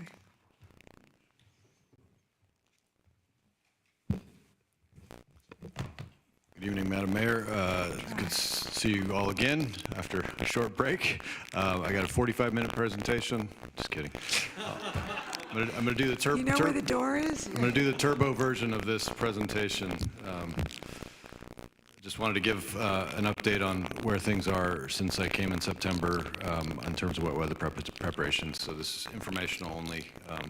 Happy to take any feedback. You've seen these slides before. I'm just going to hit on a few of these. One is I did want to highlight that we did have a meeting with the Marina Lagoon Ad Hoc Committee. Councilmember Hedges was there, where we talked with them about a variety of things, including the analysis that was done by our consultant Schaffenweiler on alternatives to being able to pump below 95 feet that we've talked about in the past. And so we had good discussion and feedback with the group. We also gave them updates on where we are with just the Lagoon Pump Station preparations, the Storm Drain Master Plan, our boat tour with the Army Corps that I also have things on. We also talked to them about Marina Lagoon maintenance dredging, so we did get feedback from our consultant that they recommend the most bang for our buck would be spent if we did the spot dredging at the mouths of Burrell Creek and Leslie Creek, which is the 19th and 16th Avenue channels.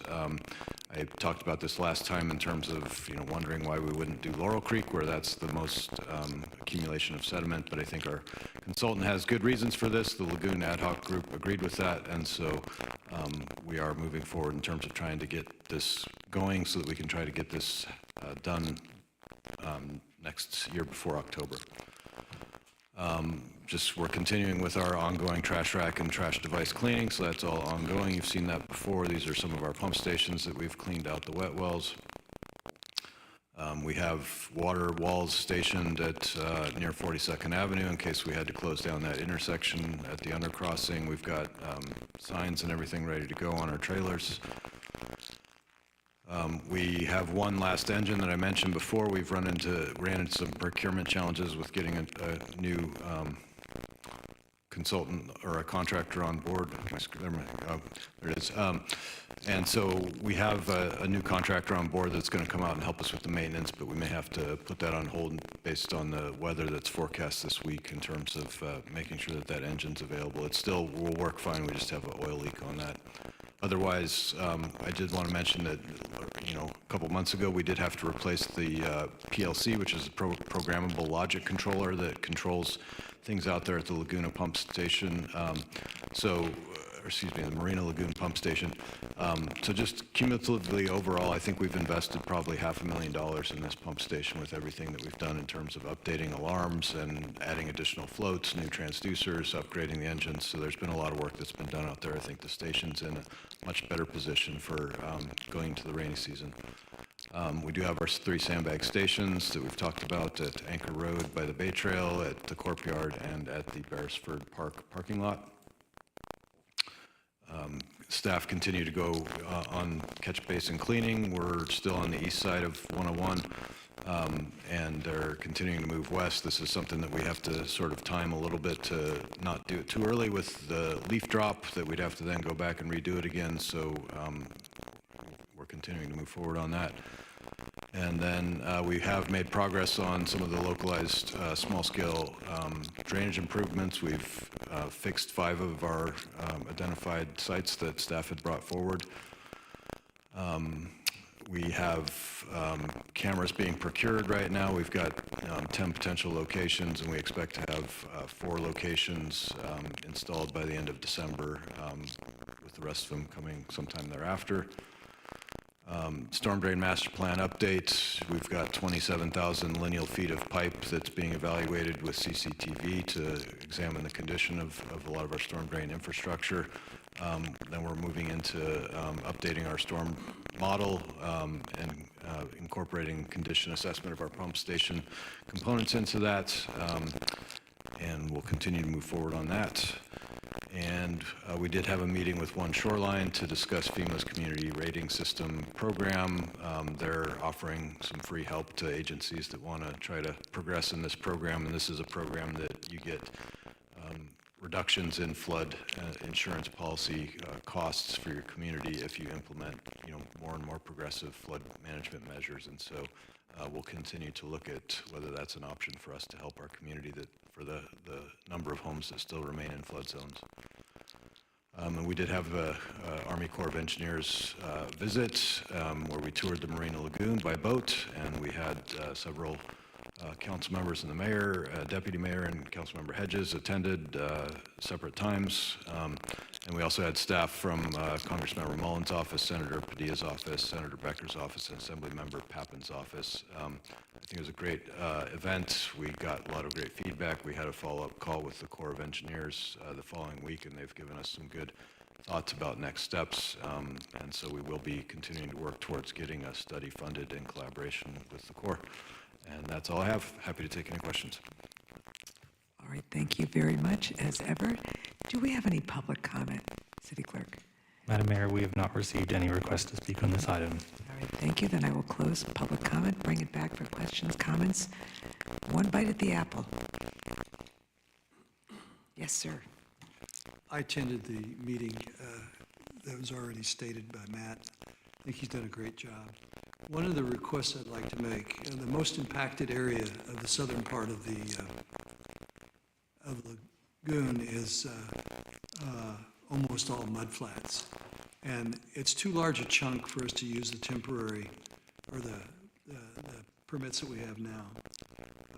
So what I would like to request is, because people are really afraid of flooding there, that we have a camera at the south end so the city can easily view. Do you think that's doable, Matt? Yeah, we heard that at the ad hoc group, and we're going to be looking at that in terms of whether there's a location out there that we could deploy a camera. I really appreciate it. They've really had the brunt of all this at the south end. So thank you. That's all I have. Thank you, sir. Councilmember Lorraine, do you have any comments? I thank you through the mayor. I guess,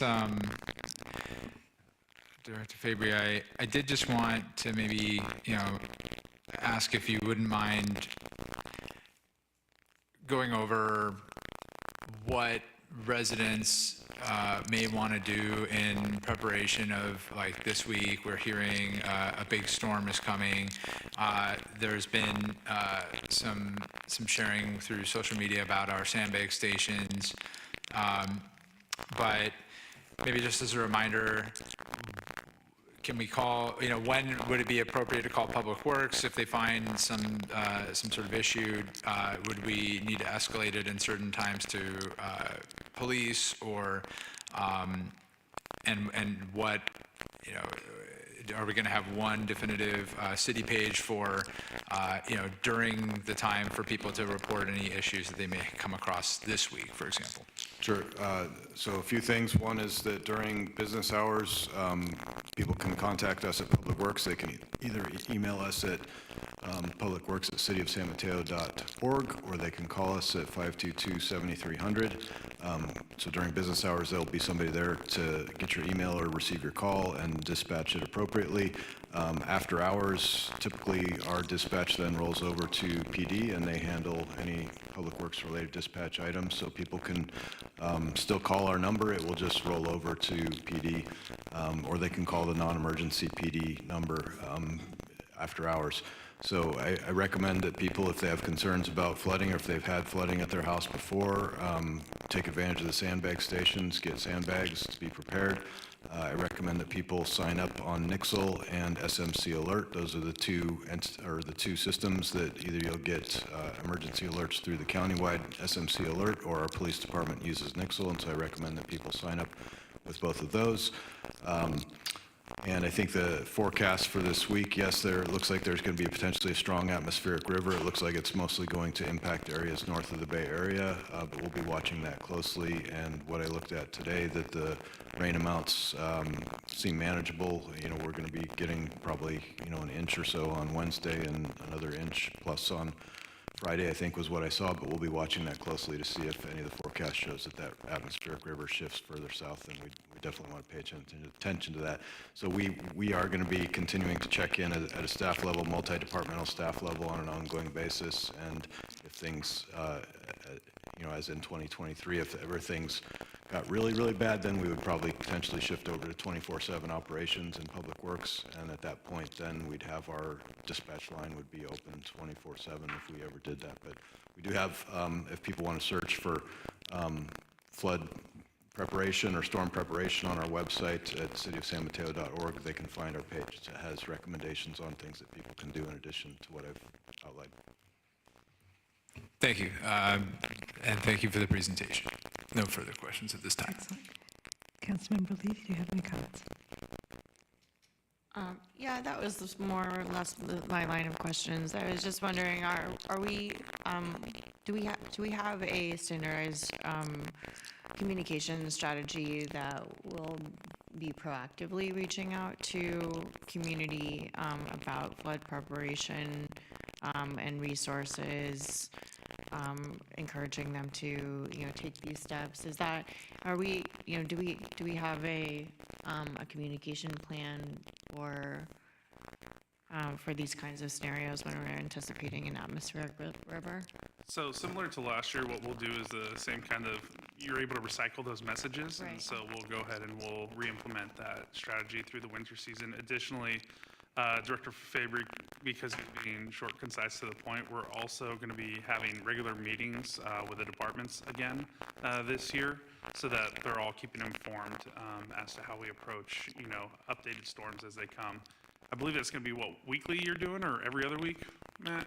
Yeah, we'll probably be setting up at least weekly. We may do twice weekly, was what we're doing last rainy season, so we could check in on Monday at the beginning of the week to see what's forecast, and then check in on Thursday to make sure that we're prepared for anything that might come over the weekend. And then communicate out appropriately. Can I just make a request that we also share our communications with school districts as another channel? Yeah. Just to get as broad reach as possible. Sounds great.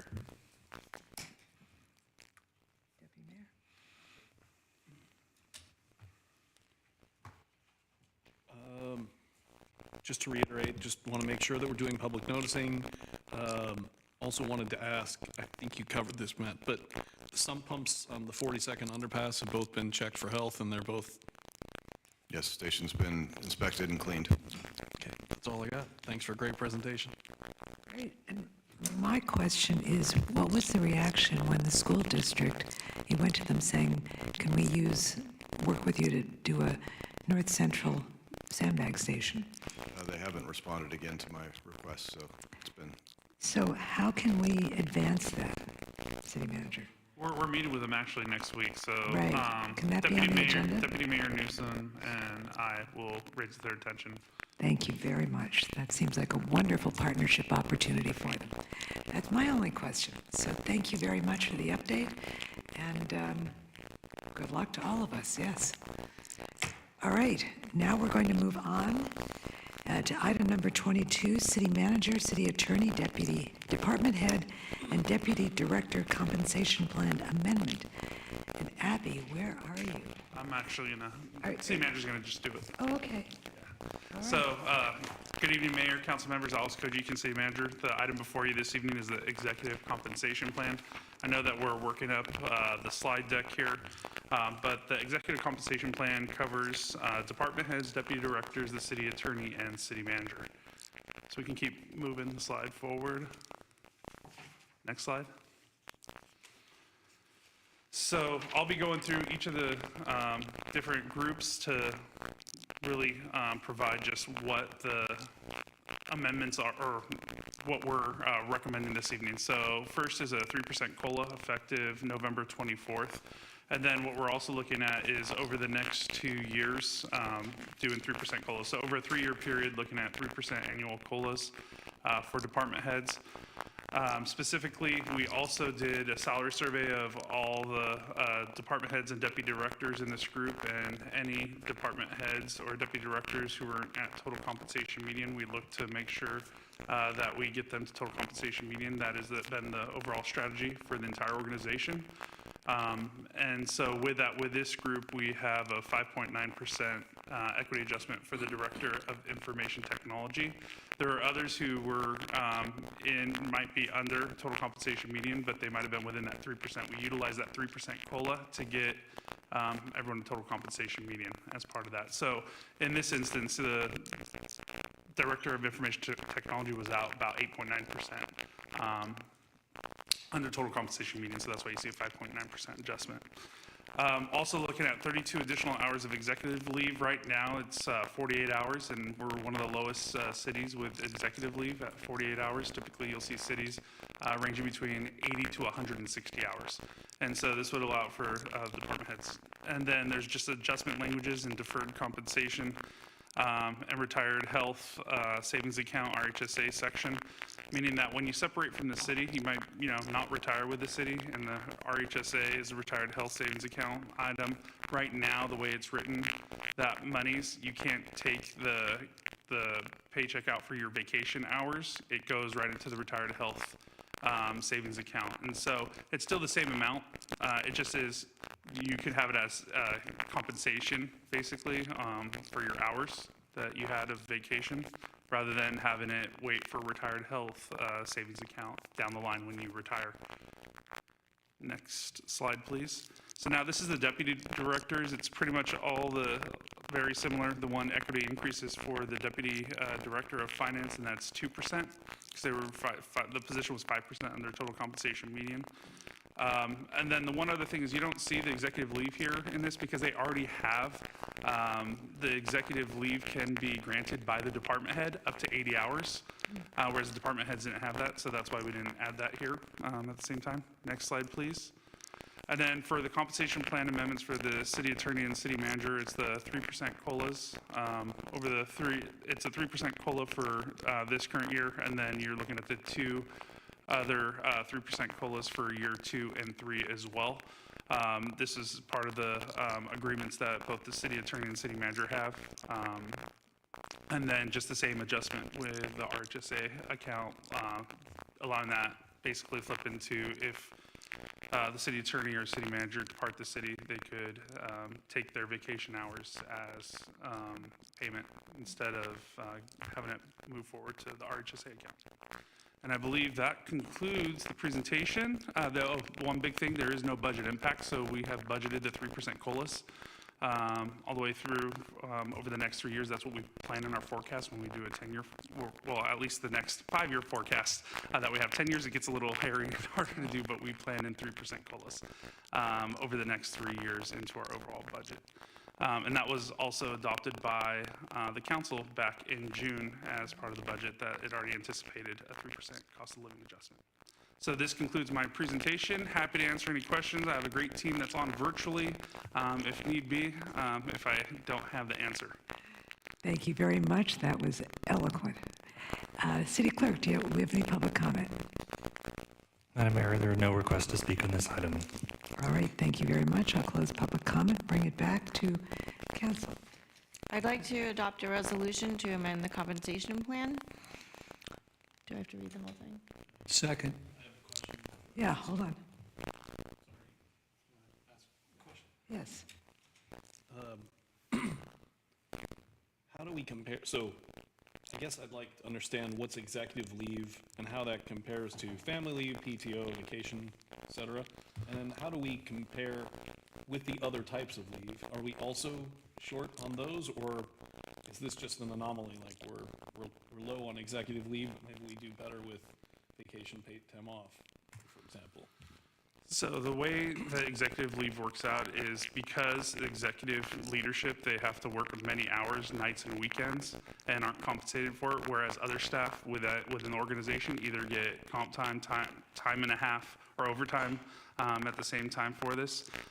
This is basically in lieu of understanding that you're working basically 24/7 in these positions and you're out in the community. And so when you really look at just overall, the amount of hours that staff actually puts in is well over the current, I believe, 48 hours that are there, and so I'm trying to close the gap compared to the other agencies. Now, in terms of vacation, it's based on the amount of years of service that you have. And so I believe it's at, I'll have maybe Abby and these guys jump in, but usually it's at 5-year increments of where it triggers, each new, an additional week as you go through an organization. Your other question was on what other leaves? That was it. Just, Okay. when you look at leave and paid time off and bereavement and all these things, normally you look at it across the board as, how much do they get in that position for everyone, as opposed to, we're looking at this just as executive leave. So I just was curious. What that was. What that was, and then like how we can, if we're on par with everything else, then it's not so much of a question. So Abby's on our screen. I don't know, Abby, if you have anything to add on leaves? Well, I guess I just wanted to clarify that in general, the other leaves are fairly comparable. Oops, am I coming through?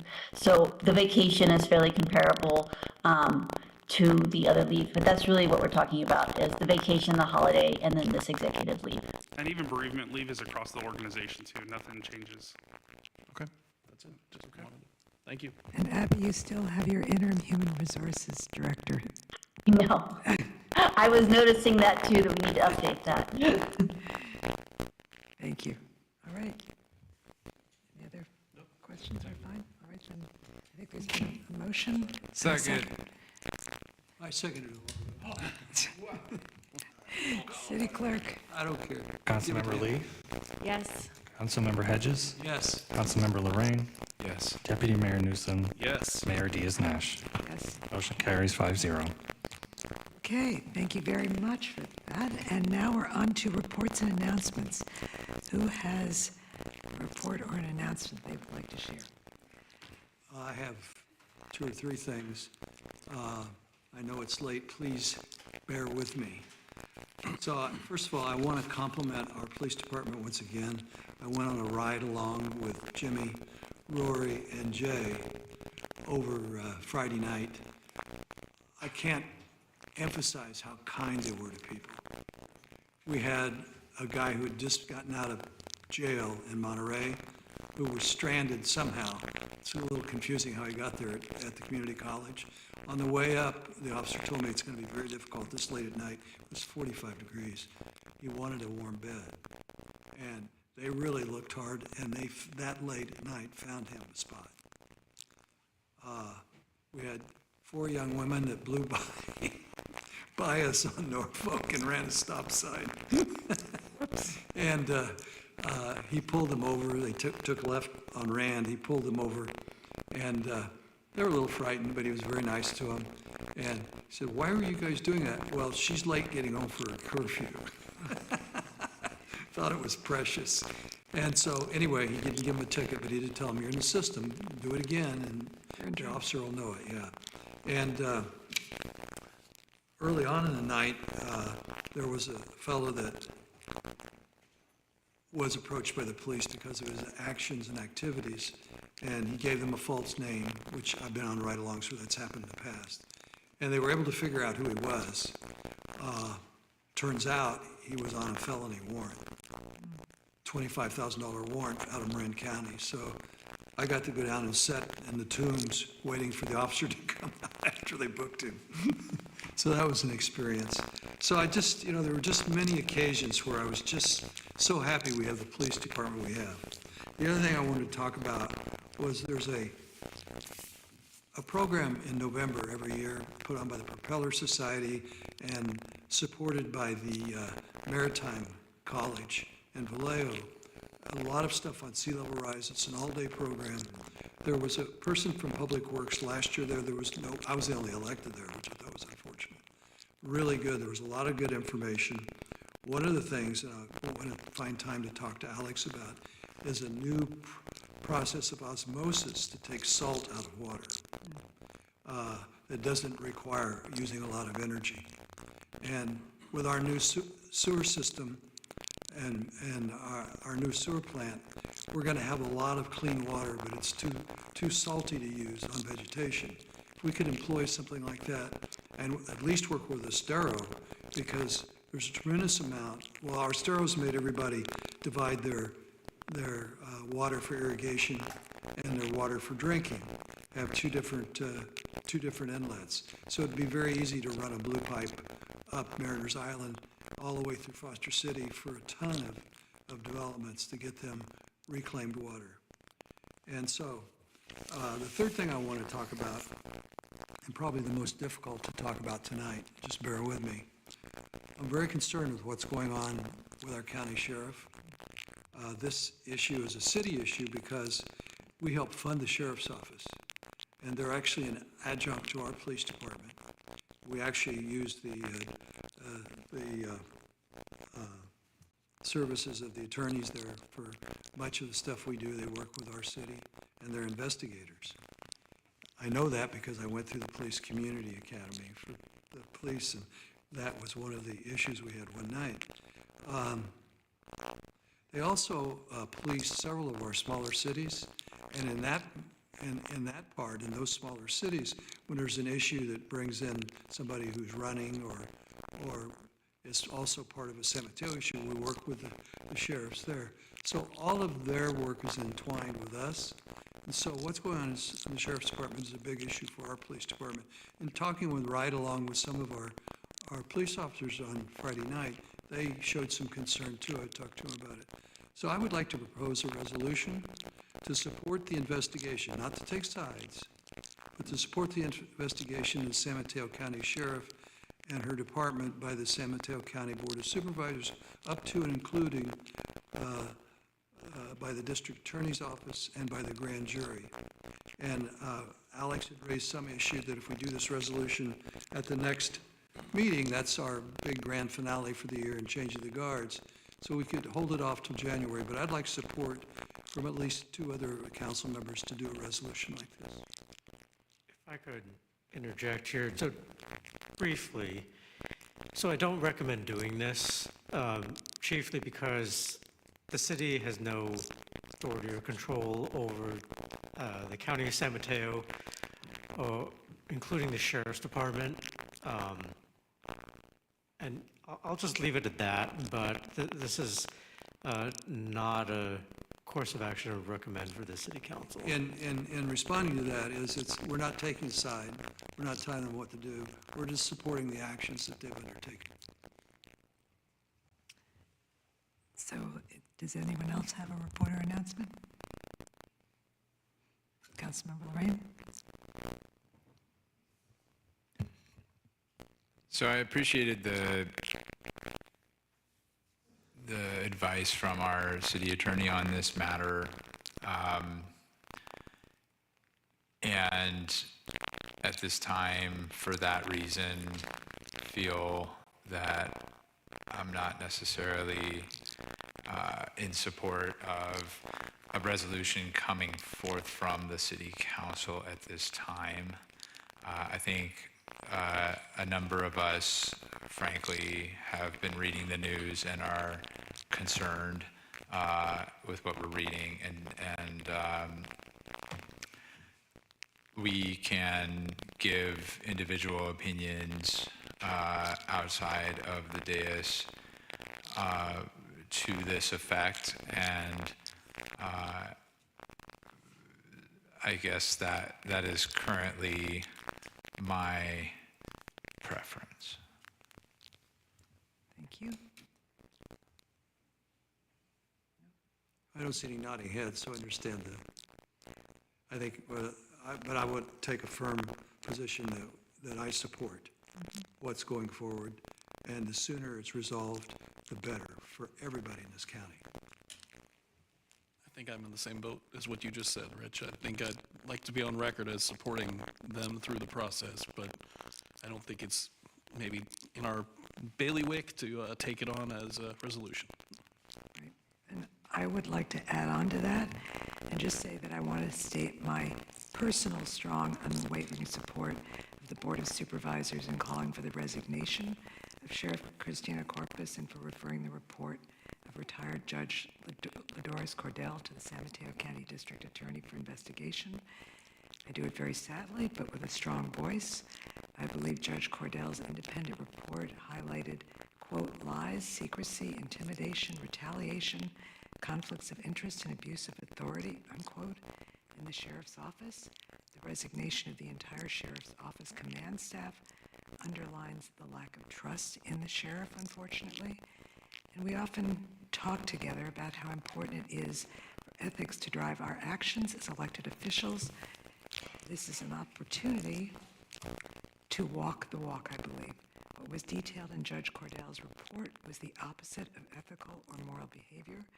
If we don't call this behavior out, we normalize it. So I believe Sheriff Corpus should resign immediately, and I'm saying that on my own accord. Well, as somebody who's been arrested and handcuffed on at least 25 occurrences, simply trying to talk to workers, the company's using the police as a lever to get me away from their employees because they're afraid of what I have to say. I take really strong reaction to arresting the president of their union. Absolutely.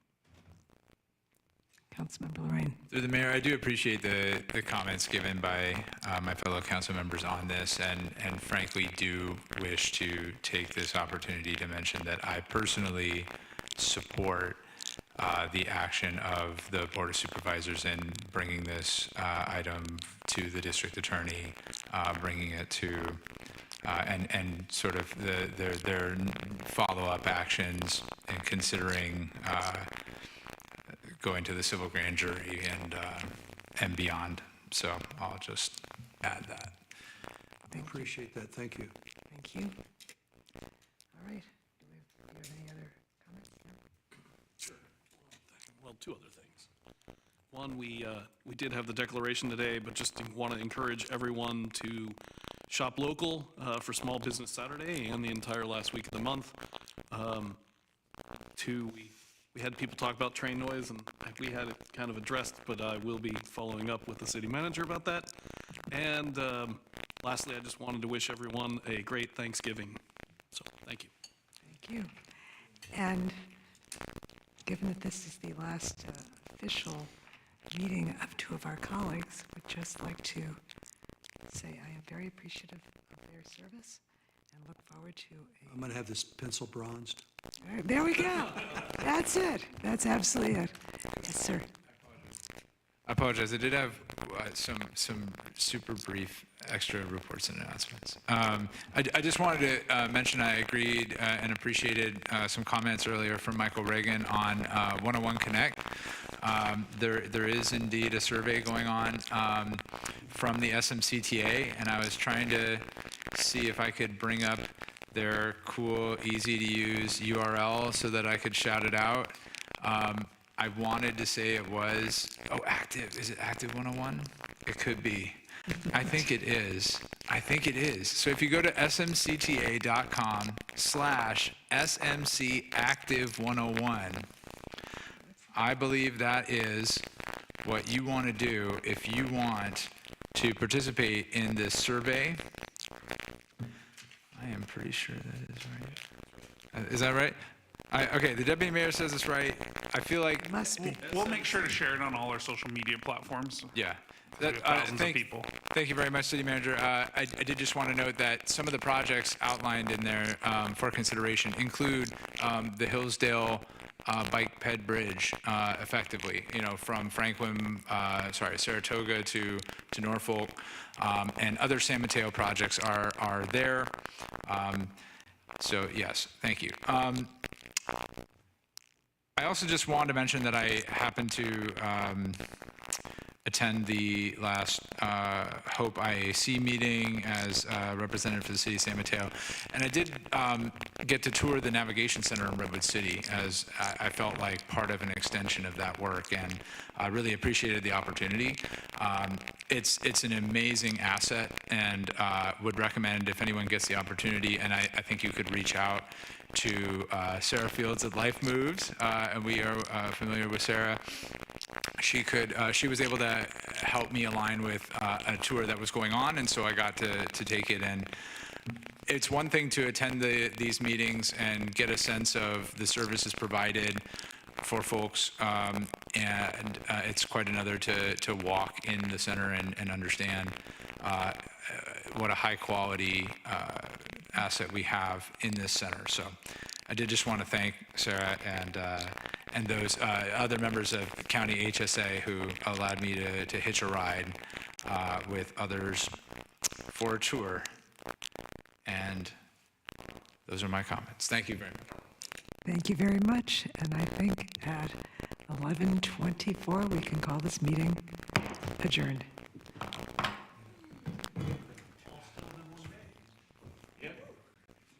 Continue our trend. Ending the same day we started.